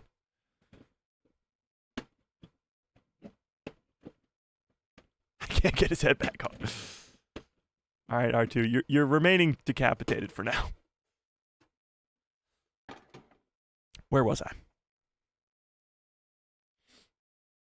Where was I? Ian says, did you see that The Last Jedi is apparently the most streamed thing on Disney Plus? You were the second person to say that. I thought that this was already disproved. Hang on. Most watched Star Wars movies on Disney Plus. Oh my God, that is not English. Okay, let's see it. The Last Jedi is the most watched Disney Plus. This can't be true.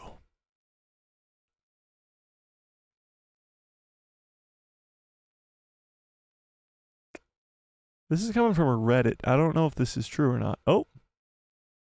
The post has been removed. That's funny. Okay, so I clicked on the Reddit thing, and it says The Last Jedi was the most streamed thing on Disney Plus on May the 4th. And it says, sorry, this post has been removed by moderators of Star Wars. So that's wrong. That is wrong. That is pretty funny. Disney Plus didn't release these viewing figures. This was a joke. Well, there you go. Don't believe everything you see on the internet because it's not true. That is hilarious. The first thing I clicked on said, this has been taken down, and this is not true. That's awesome. That is hilarious. I literally could not believe that.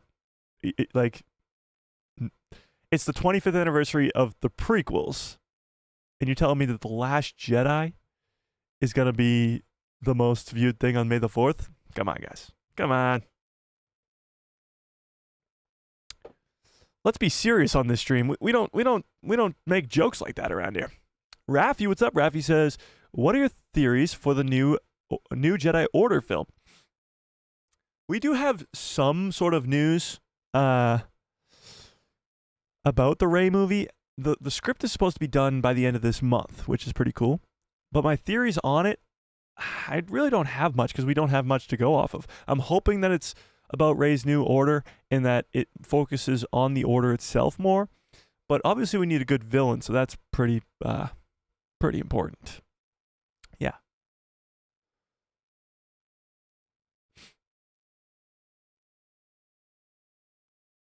What's my favorite character of all time in Star Wars?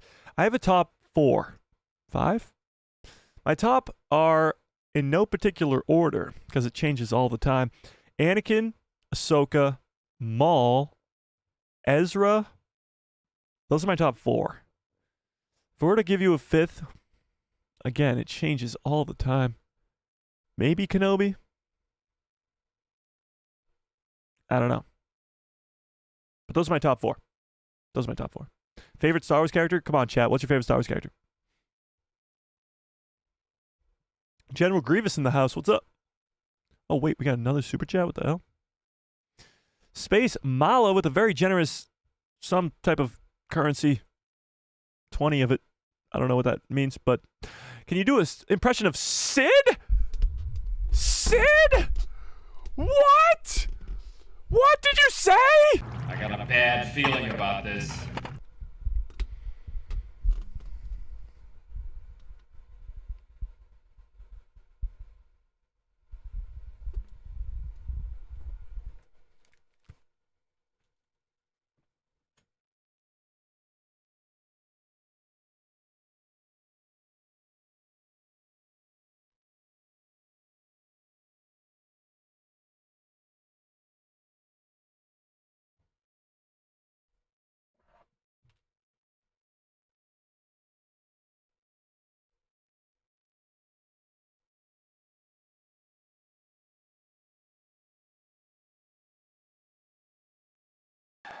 This is where the fun begins.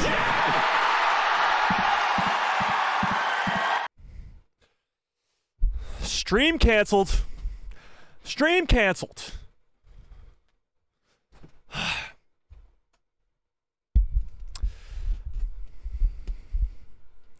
Sure, I'll do a Sid impression. I'll do a Sid impression. You want to see it? You want to see my Sid impression?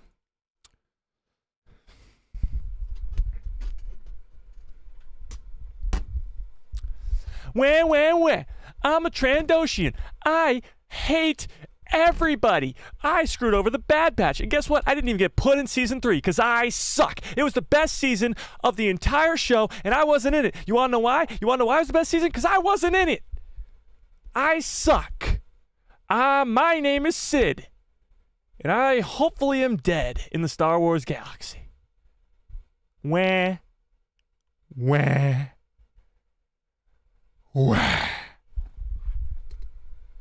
I appreciate you, Space Mall. I appreciate you.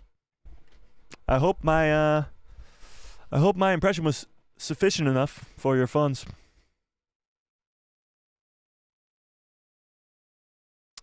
I hope so.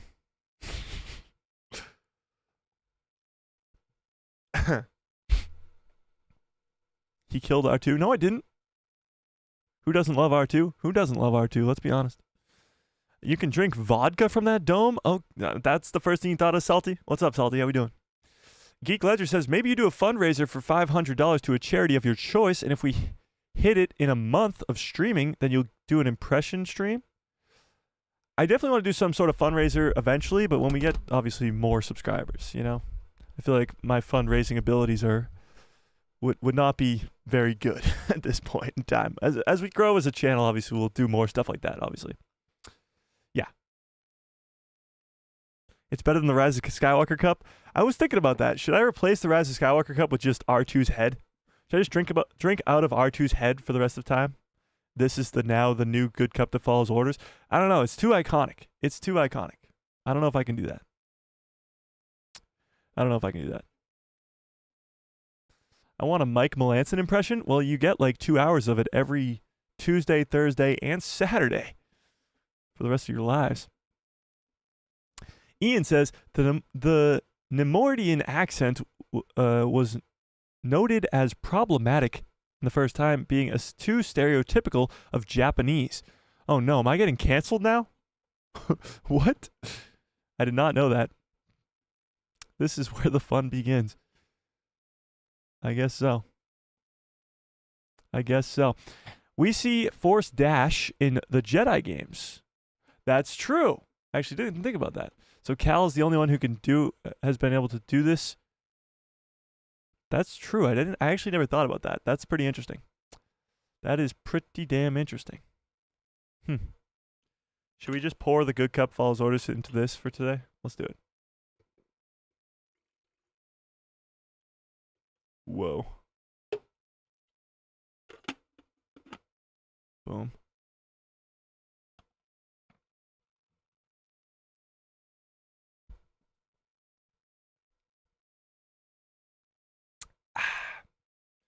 Oh my God, Salty. All right, let's change the topic. All right, let's go over some Star Wars news before we have to get on out of here before we get going too late here. Let's talk about some news here. We talked about George Lucas, Kenobi show, all that stuff. But we have to talk about the Phantom Menace, okay? Because it made a shit ton of money this weekend, and we got to talk about it. The Phantom Menace re-release nabs almost $9 million in the box office over the opening weekend. A result surpassed only by Avatar. So, the 25th anniversary of Star Wars The Phantom Menace is working. It's working! The return of Episode 1 brought the most impressive $8.723 million Friday to Sunday's haul. Can we beat that today? Can we get $8.723 million in the chat, please? Please? And thank you. Being one of the best re-releases for a movie in the past decade. The split is made up of 2.4 Friday, almost 6 Saturday, and 1.7 on Sunday, between only 2,700 theaters across the United States and Canada. Jesus. Including in the Friday numbers is also 300,000 for the 9-movie Star Wars Skywalker Saga Marathon. Wow. Did anybody go to watch that? The whole entire Skywalker Saga Marathon? Did anybody do that? I seriously doubt that. But regardless, only 3,000 theaters across the United States and Canada. Imagine if they re-released this worldwide to every theater in the world, like they do with every other movie. Imagine how much money it would have made. So they have some other re-releases here. Avatar made $10.5 million when it was re-released. That's the only thing bigger than it. You got the Titanic's re-release, Avengers Endgame's re-release, Spider-Man No Way Home's re-release, and Return of the Jedi's re-release. It made almost double what Return of the Jedi made last year. That's crazy. Okay. So that was kind of about it when it comes to that. But we do have other news. Let's go to Skeleton Crew. Now, before we go to Skeleton Crew, let me ask you guys in the chat, are you excited for Skeleton Crew? Skeleton Crew is still very far away. It doesn't come out until December-ish of this year. It's very far away. But it is what comes after The Acolyte. It is the next Star Wars project after The Acolyte. And there is very, and I mean very, little that we know about this Skeleton Crew show. But are we excited for it? I want a trailer. I want a trailer too. Yeah, me too. But are you excited for it without a trailer? A trailer changes everything. Let's be honest. Changes everything. Sorta. Yes. Should we pull it up? Let's pull it up. Why not? Let's pull it up. Let's pull it up. By the way, 69% nice. The math is not mathing, but 69% of you do want a season 2 of Kenobi. So Lucasfilm, if you're watching, and we know that you are, listen to the fans. All right, let's start this poll up here. Are you excited for Skeleton Crew? Yes or no? No, maybe. Yes or no? Rich says, why would they re-release The Phantom Menace when it's on Disney Plus? What am I missing here? That's actually a great question, Rich, and I'll explain it to you. If you are like me, who was born in the year of 2002, then in 1999, you weren't born. So you either weren't born or you weren't old enough to see The Phantom Menace on the big screen. And Star Wars is meant to be seen on the biggest screen possible. So the reason they re-released these movies is because, yes, you can go watch it on Disney Plus on your phone, on your TV at home, wherever you want to watch Disney Plus.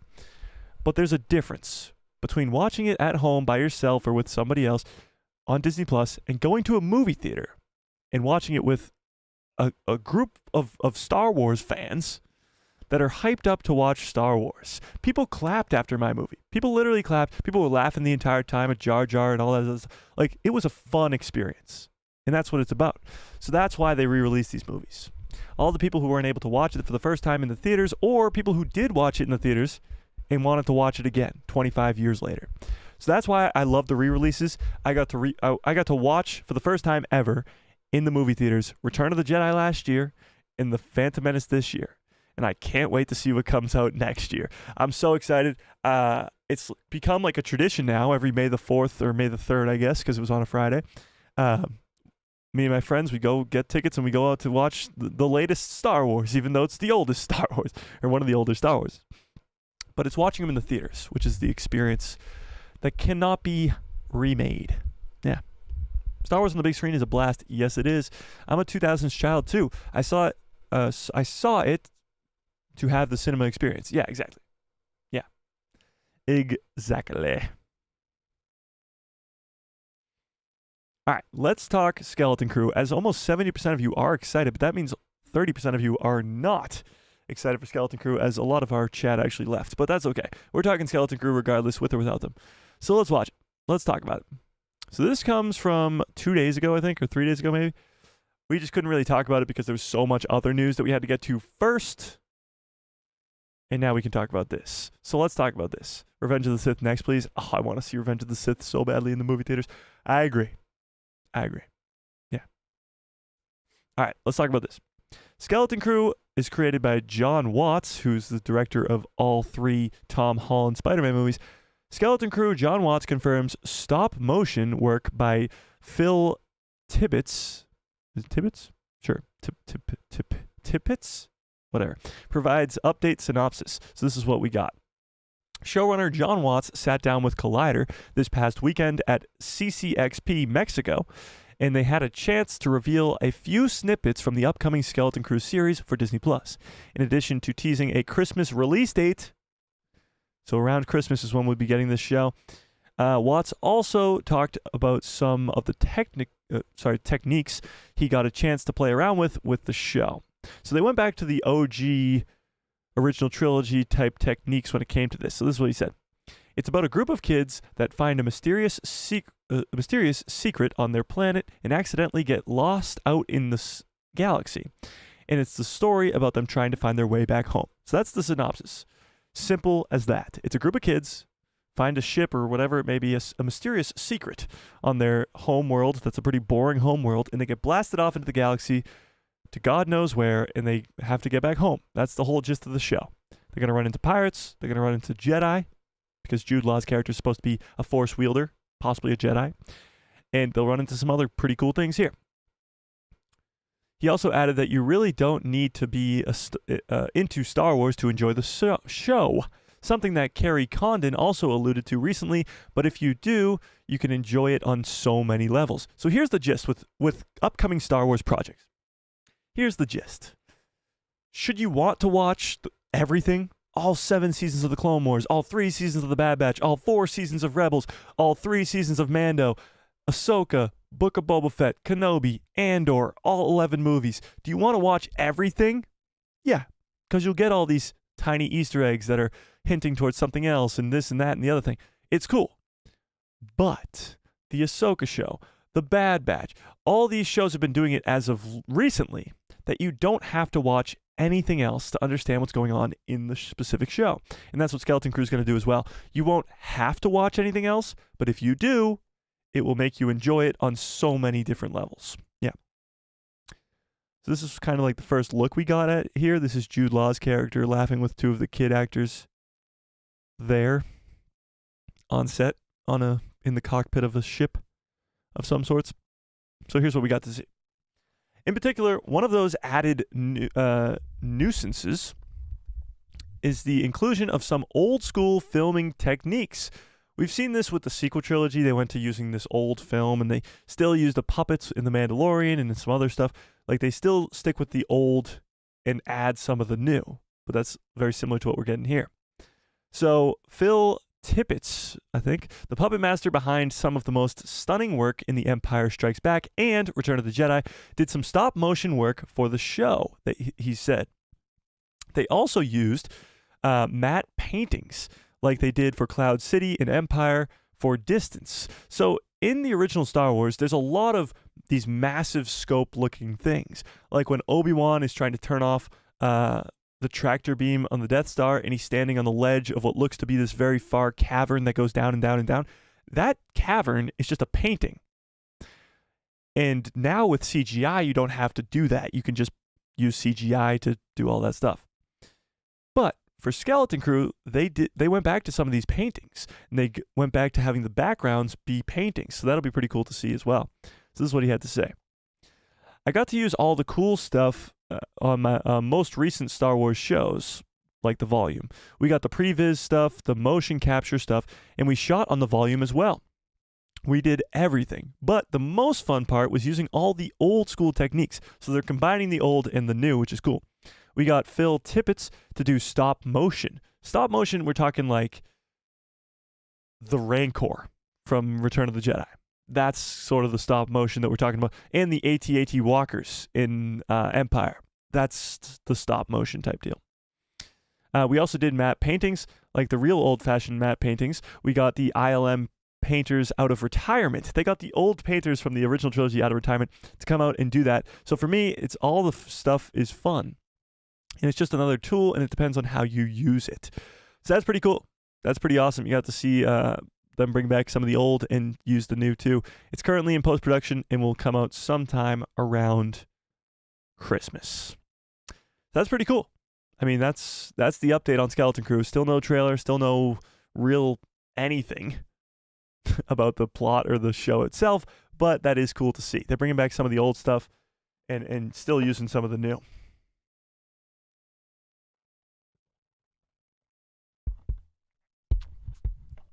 I don't know how to hold this.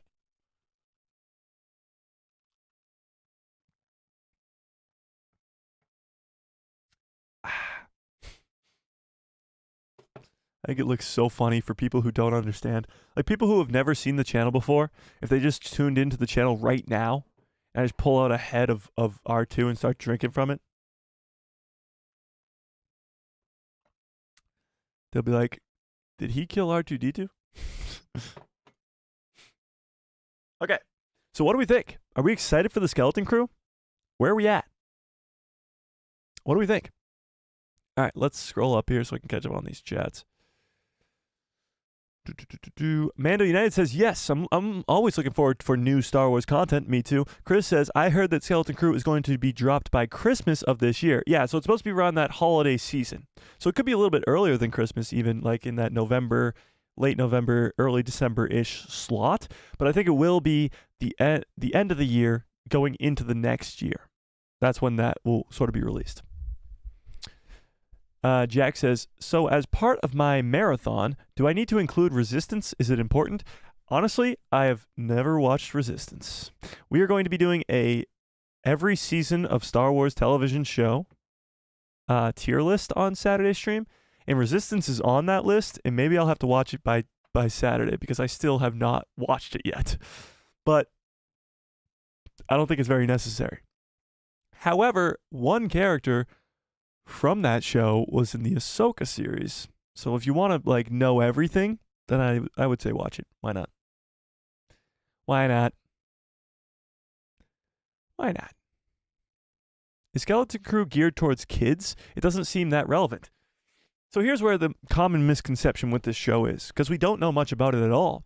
It is about kids. That doesn't mean it's more geared towards kids. Now, yes, it'll be sort of like a Goonies type show, but it will be connected to the Mandoverse and the overarching story of the of the Heir to the Empire and Grand Admiral Thrawn.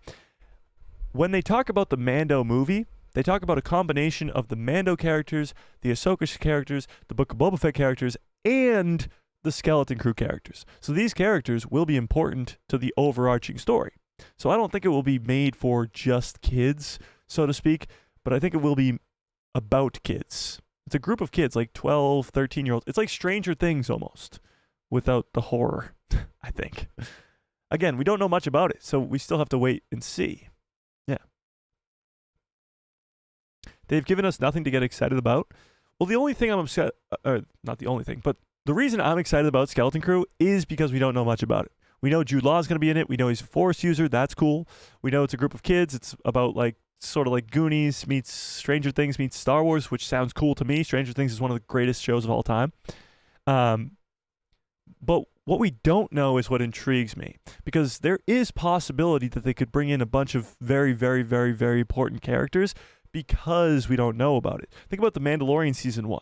Nobody knew what the hell that was. Nobody knew what The Mandalorian was going to be, and it turns out to be this massive success. So it could be something similar to that. I actually think that Cal Kestis could show up in that show for the first time in live action, which would be awesome. And I'm starting to think that we could see Omega in that show too, but that's for another time, I guess.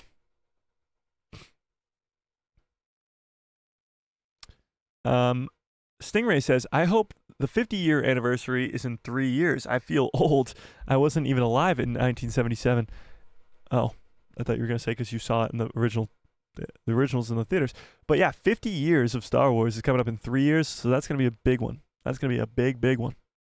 Yeah. I watched Return of the Jedi 3 times in one day when it came out in 1983. That's wild. I didn't because I wasn't born for the next 20 years.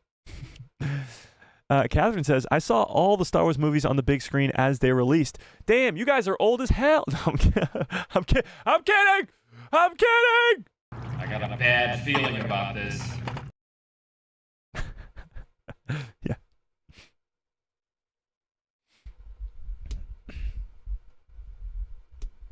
I can't wait for the Tech spin-off series. Me too. Funny. Jack says, that's what I'm doing now. I'm rewatching everything Star Wars before the Acolyte, hoping to be done by then. You got a lot. You got not much time and a lot to watch. You only got like 27 days, 26 days, something like that. That's crazy. That's crazy. Fearless says, the first Star Wars movie I saw in the theaters was Return of the Jedi in 1983. Nice. Not gonna lie, Disney turned me to an old fart who complains about all the new stuff and drowns in originals and legends material. I mean, that's unfortunate. You don't like any of the new stuff? That's kind of what I just don't wrap my head around. You don't like The Mandalorian? You don't like Rogue One? Those two in particular, I'm like, let's be honest with ourselves here. David says, the fact that Phil Tippett is involved in Skeleton Crew is actually making me more hyped for it. Exactly. So we don't know much about this show, but the little tiny details like this get us excited. Yeah. Oh, whoa. Before I forget, we have to talk about this. The Acolyte. Let me pull it up, actually. The Acolyte was just confirmed. Hang on. Let me leave you guys on that cliffhanger. What was the Acolyte just confirmed to do? What is he talking about? Who? What? How? Why would he say that and then not? What? What is he talking about? Oh no! What's going to do? What could he possibly refer? What? What is he saying? I like leaving this. Let's just let it linger. Let's take a long sip out of R2's head.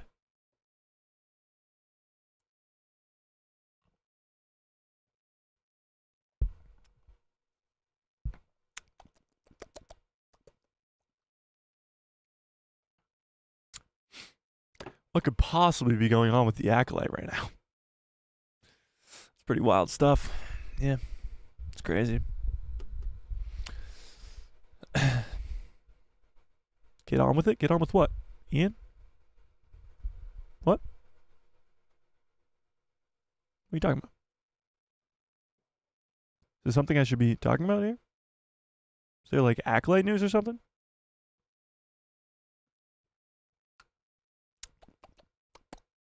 Delicious. Tell us what? The new trailer shows us a bit more. What are you guys talking about? What is this Star Wars you speak of? Okay. Calm down. We'll talk about it. So, the Acolyte news. Sid loves silence. Oh, damn it. Okay, the Acolyte news. The Acolyte has been confirmed to be showing the first 2-episode premiere in the theaters. Now, the last time this happened with the Star Wars show, it was episode 5 of the Ahsoka series. And do you guys remember episode 5? Cast your mind back to episode 5 of Ahsoka. It was the greatest episode of Star Wars content ever!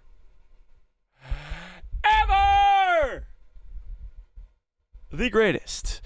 So, if they know that they have something great up their sleeves, they will put it into the theaters. This has only ever happened one other time.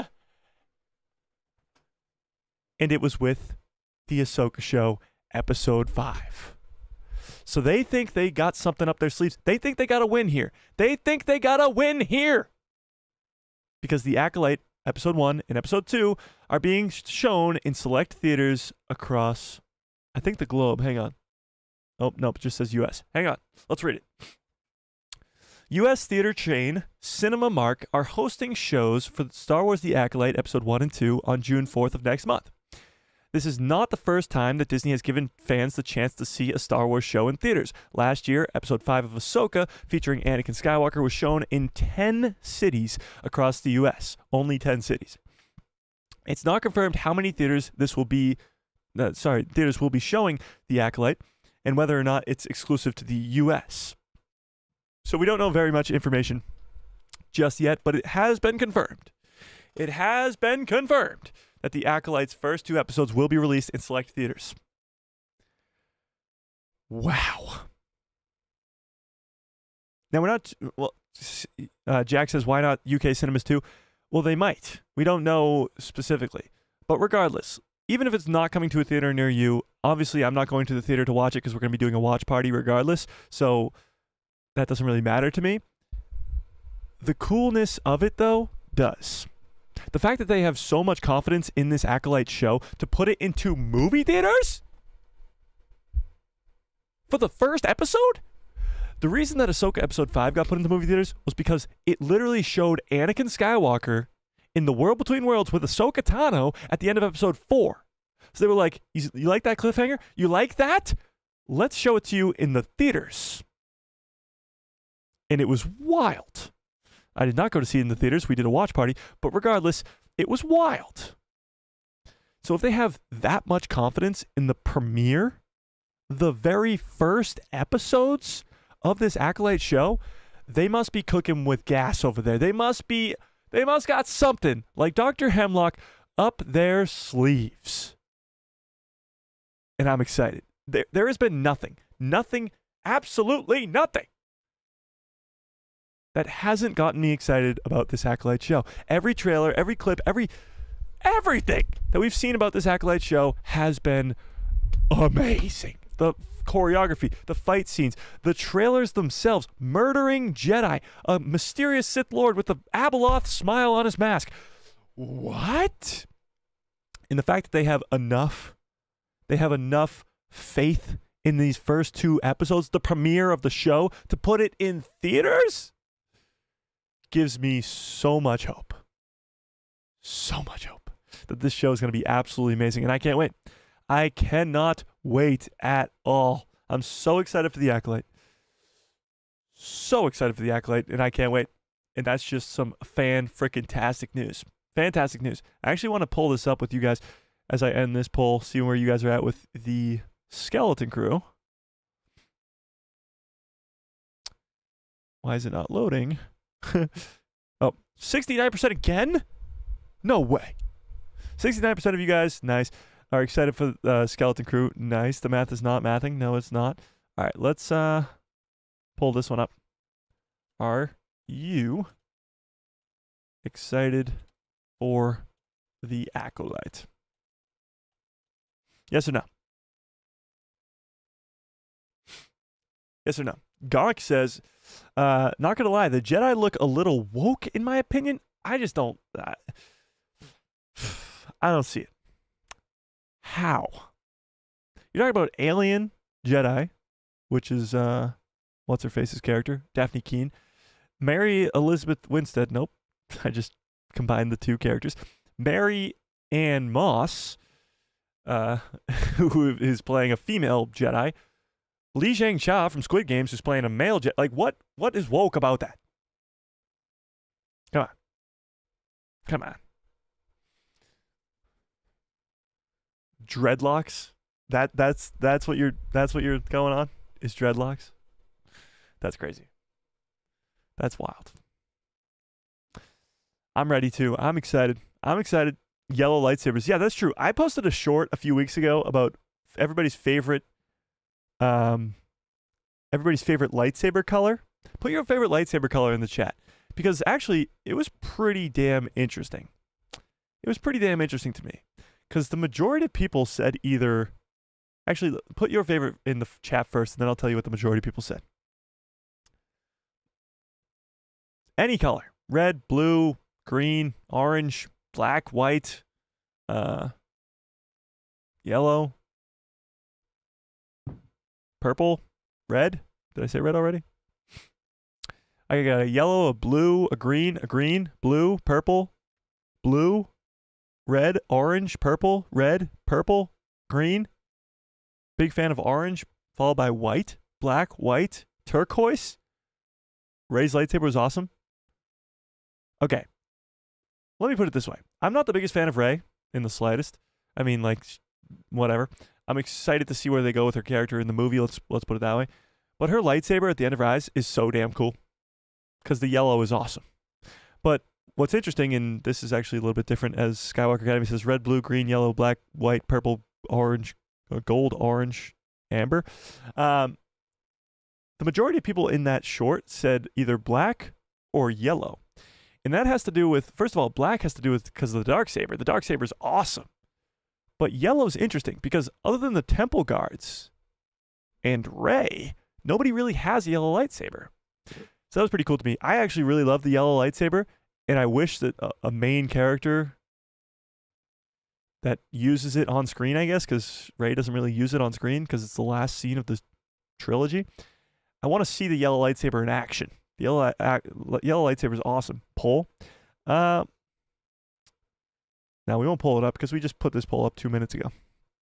By the way, 81% of you are excited for the Acolyte. That's good news. Joshua, what's up?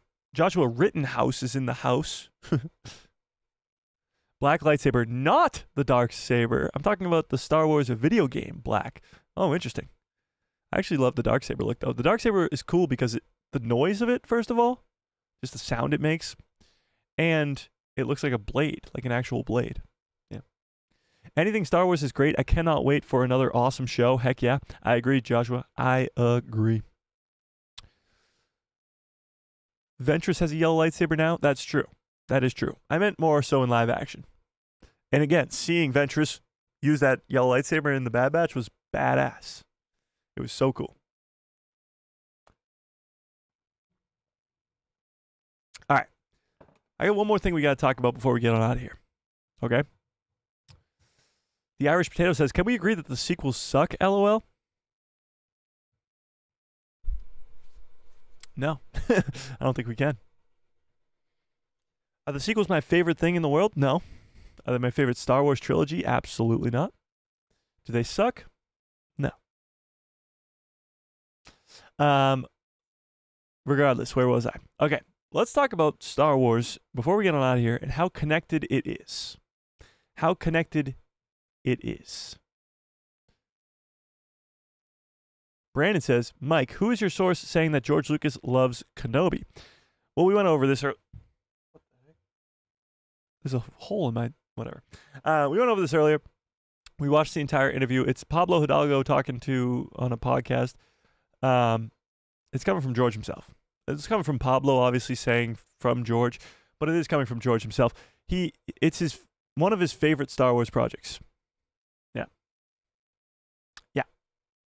They don't suck, but they had wasted potential. Yes, exactly. I wouldn't say the sequel trilogy sucked, but I would say that it has a lot of wasted potential. From Finn's character to Rey's character to even Kylo Ren, who is my favorite character from the entire trilogy, to what they did with the OG characters. There's a lot of wasted potential. But did they suck?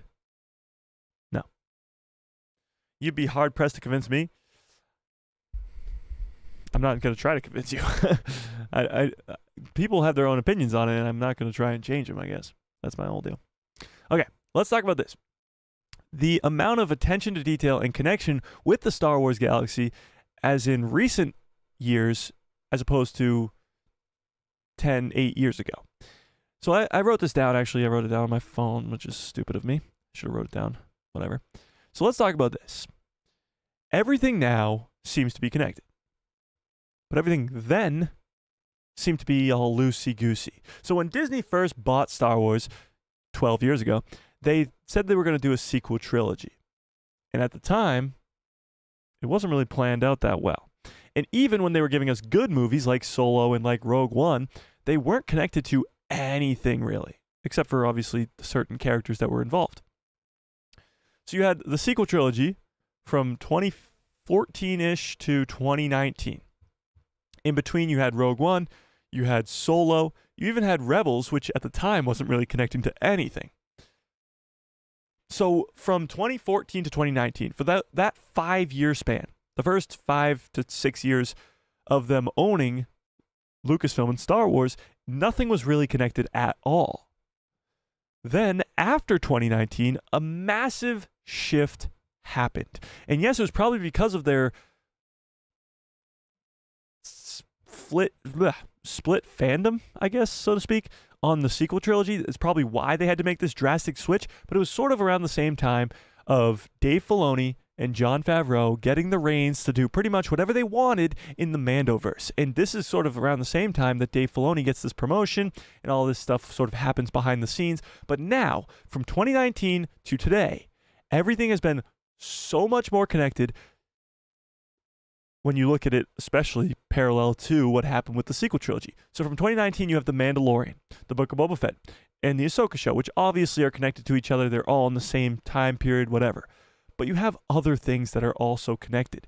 You have The Bad Batch, which is directly connected to Project Necromancer, directly connected to the Mandoverse, all that other stuff. Then you have Kenobi, which connects to the Hidden Path. Jedi Survivor, which also connects to the Hidden Path. Even Andor, which connects to Rogue One and ultimately connects to other projects around the world, around the galaxy. And even Star Wars Rebels begins to connect to all these other projects. Clone Wars Season 7 also begins to connect to all these other things. So now, from 2019 to today, every project has been connected to everything. There was this massive shift that happened in 2019. And it was the decision to go out of the movie theaters for a while and focus solely on what John and Dave are doing. And now I have no doubt in my mind that Skeleton Crew, Acolyte, all these other projects that are coming, Andor Season 2, Ahsoka Season 2, aren't all also going to be connected to each other in some sort of way. We've already seen Oct 2, and as much as people hate The Last Jedi and hate that Oct 2 is involved at all, we've already seen Oct 2 in the Acolyte trailer, or what looks to be Oct 2, I should say. And there's going to be way more connections as well. It does take place 100 years before the prequel trilogy, so it's going to be hard to connect that way, but there will be places, locations, and other sort of Easter eggs type deal. But there is no doubt, and there's no denying that there's this massive shift with Dave Filoni getting a promotion, Jon Favreau and Dave getting this huge reign of the Mandoverse, and the connectivity of the Skywalker saga, so to speak, connecting everything together, versus the first 6 years of Star Wars Disney being the sequel trilogy, Rogue One, Solo. And even though some of those projects were good, none of them were connected to each other. None of them felt like the same universe. They felt like different stories spread out all across the galaxy. They didn't have anything to do with each other. Now you have a story from the prequel era in the Bad Batch that's connected to a story that's after the originals and connects to the sequel trilogy as well. So we have a new leadership, so to speak, in Dave Filoni, who's connecting everything, making sure that even in the smallest details are connected to each other. And that's what's really cool about what I see in the future coming from Star Wars. Why I am so highly anticipating Skeleton Crew and Acolyte and Andor Season 2 and Ahsoka Season 2 and every project to come after that. Because we have people in charge now who look at the little things, the really small details, and try to connect it all. And that's what's really been bugging me over the last couple of days, is how awesome, or I guess it wasn't bugging me, it was just coming through me, I guess, so to speak, over the last couple of days. All right. Let's read some chat, and then we're going to have to get on out of here because we're well over the 2-hour mark here. And I got to finish this short for today. Okay, where was I?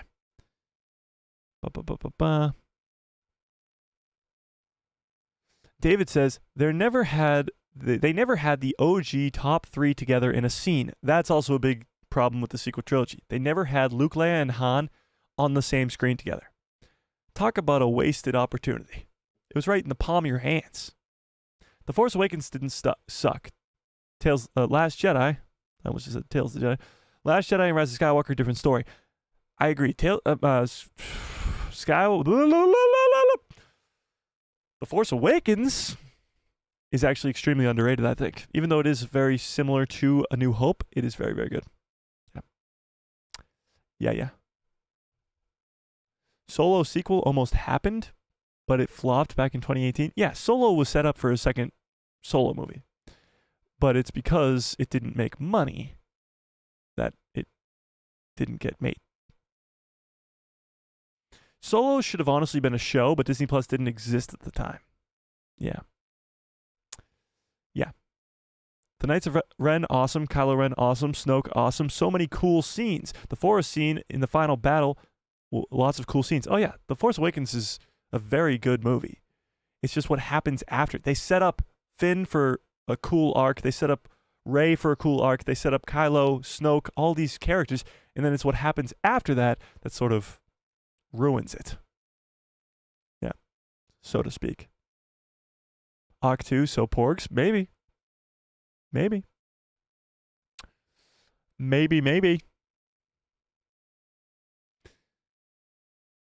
Brandon says, wow, those are impressive theories, and all Star Wars spin-off movies and shows are all connected. Oh, well, they're now that Dave Filoni has this massive role as the CCO, it's all going to be connected.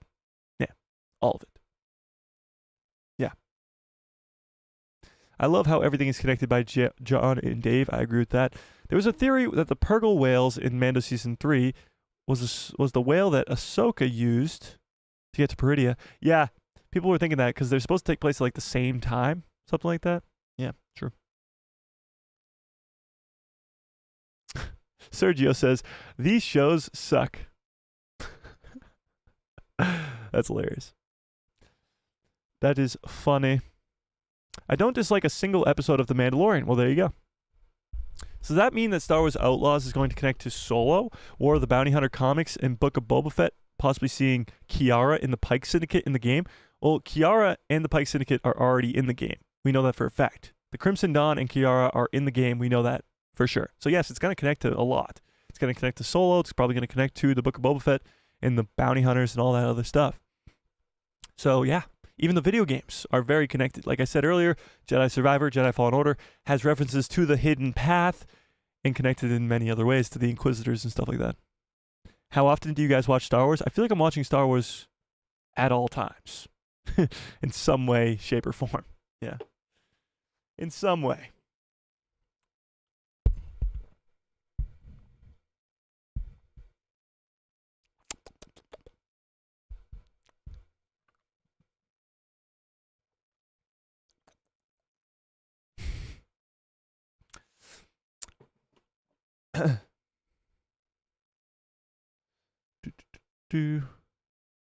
Cole Rita, what's up? Cole says, yeah, J.J. Abrams didn't have much of a plan from the start, and that's what he said. And then Ryan Johnson threw what little he had away.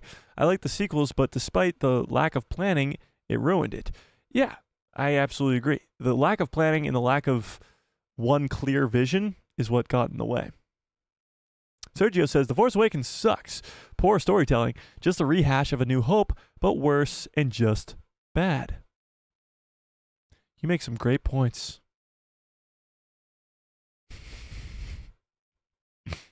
Navarro says, I'd like to watch another Solo movie. I'd like them to do a Solo show. Or not even Solo, just like a Underworld show. Following the Crimson Dawn and Maul training Kiara and Lando and all that stuff. Maybe the Lando movie's like Solo too. Maybe the Lando movie that's being developed. Could be. Are you drinking from R2's brain? Yeah. I mean, he's a genius. He's a war hero. Why would I not want that knowledge? You know?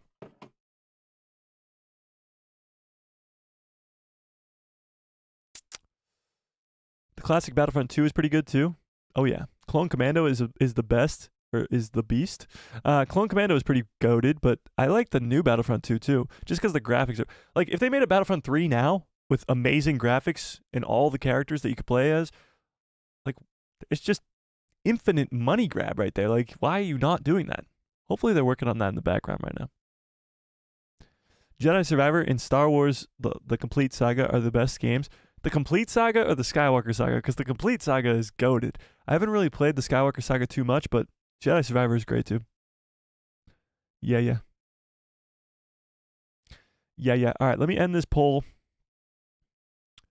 See how excited you guys are, or see how many of you guys are excited for the Acolyte. 77%, that math is not mathing, but... Oh, wait. No, it's off by 1%. I'm stupid. Math is not mathing, but it seems like a lot of you guys are excited for the Acolyte. Hopefully that number still continues to go up, but we got time. Yeah, we do. All right, let's... I'm going to have to get on out of here very soon. I got to finish that short for today. Okay, let's do that then. All right, so I'm going to get on out of here. You guys are the absolute best. This was an amazing stream, I must say. So from George Lucas to Skeleton Crew to the Acolyte to everything in between, we went over a lot. To pissing me off with impressions of Sid and drinking out of R2's head. I appreciate all of you guys so much more than you will ever know. Huge shout-outs to Rose, of course, for the very generous $2 holla. Gonk for the very generous $10, some random currency that I've never seen before in my life. David with the very generous $5 holla. And Space Mala for the impression of Sid. But I appreciate all of you guys way more than you'll ever know. Yeah, hang on. Let me go back to here. Got it. All right. First stream ever, Jack? That's awesome. I appreciate you guys. If you have not yet, hit that subscribe, hit that like button. How many likes we got on this stream? Am I going to be mad? Oh, no, we're good. I like it. All right. I appreciate all of you guys. I hope you have a great rest of your evening. Great rest of your lives. Watch out for maybe a video tomorrow. I'm not too sure what it will be about, but we'll figure it out. I appreciate you guys. I appreciate you. So we got streams every Tuesday, Thursday, and Saturday, for those of you who know. Or for those of you who don't know, I should say. And may the Force be with you. Always.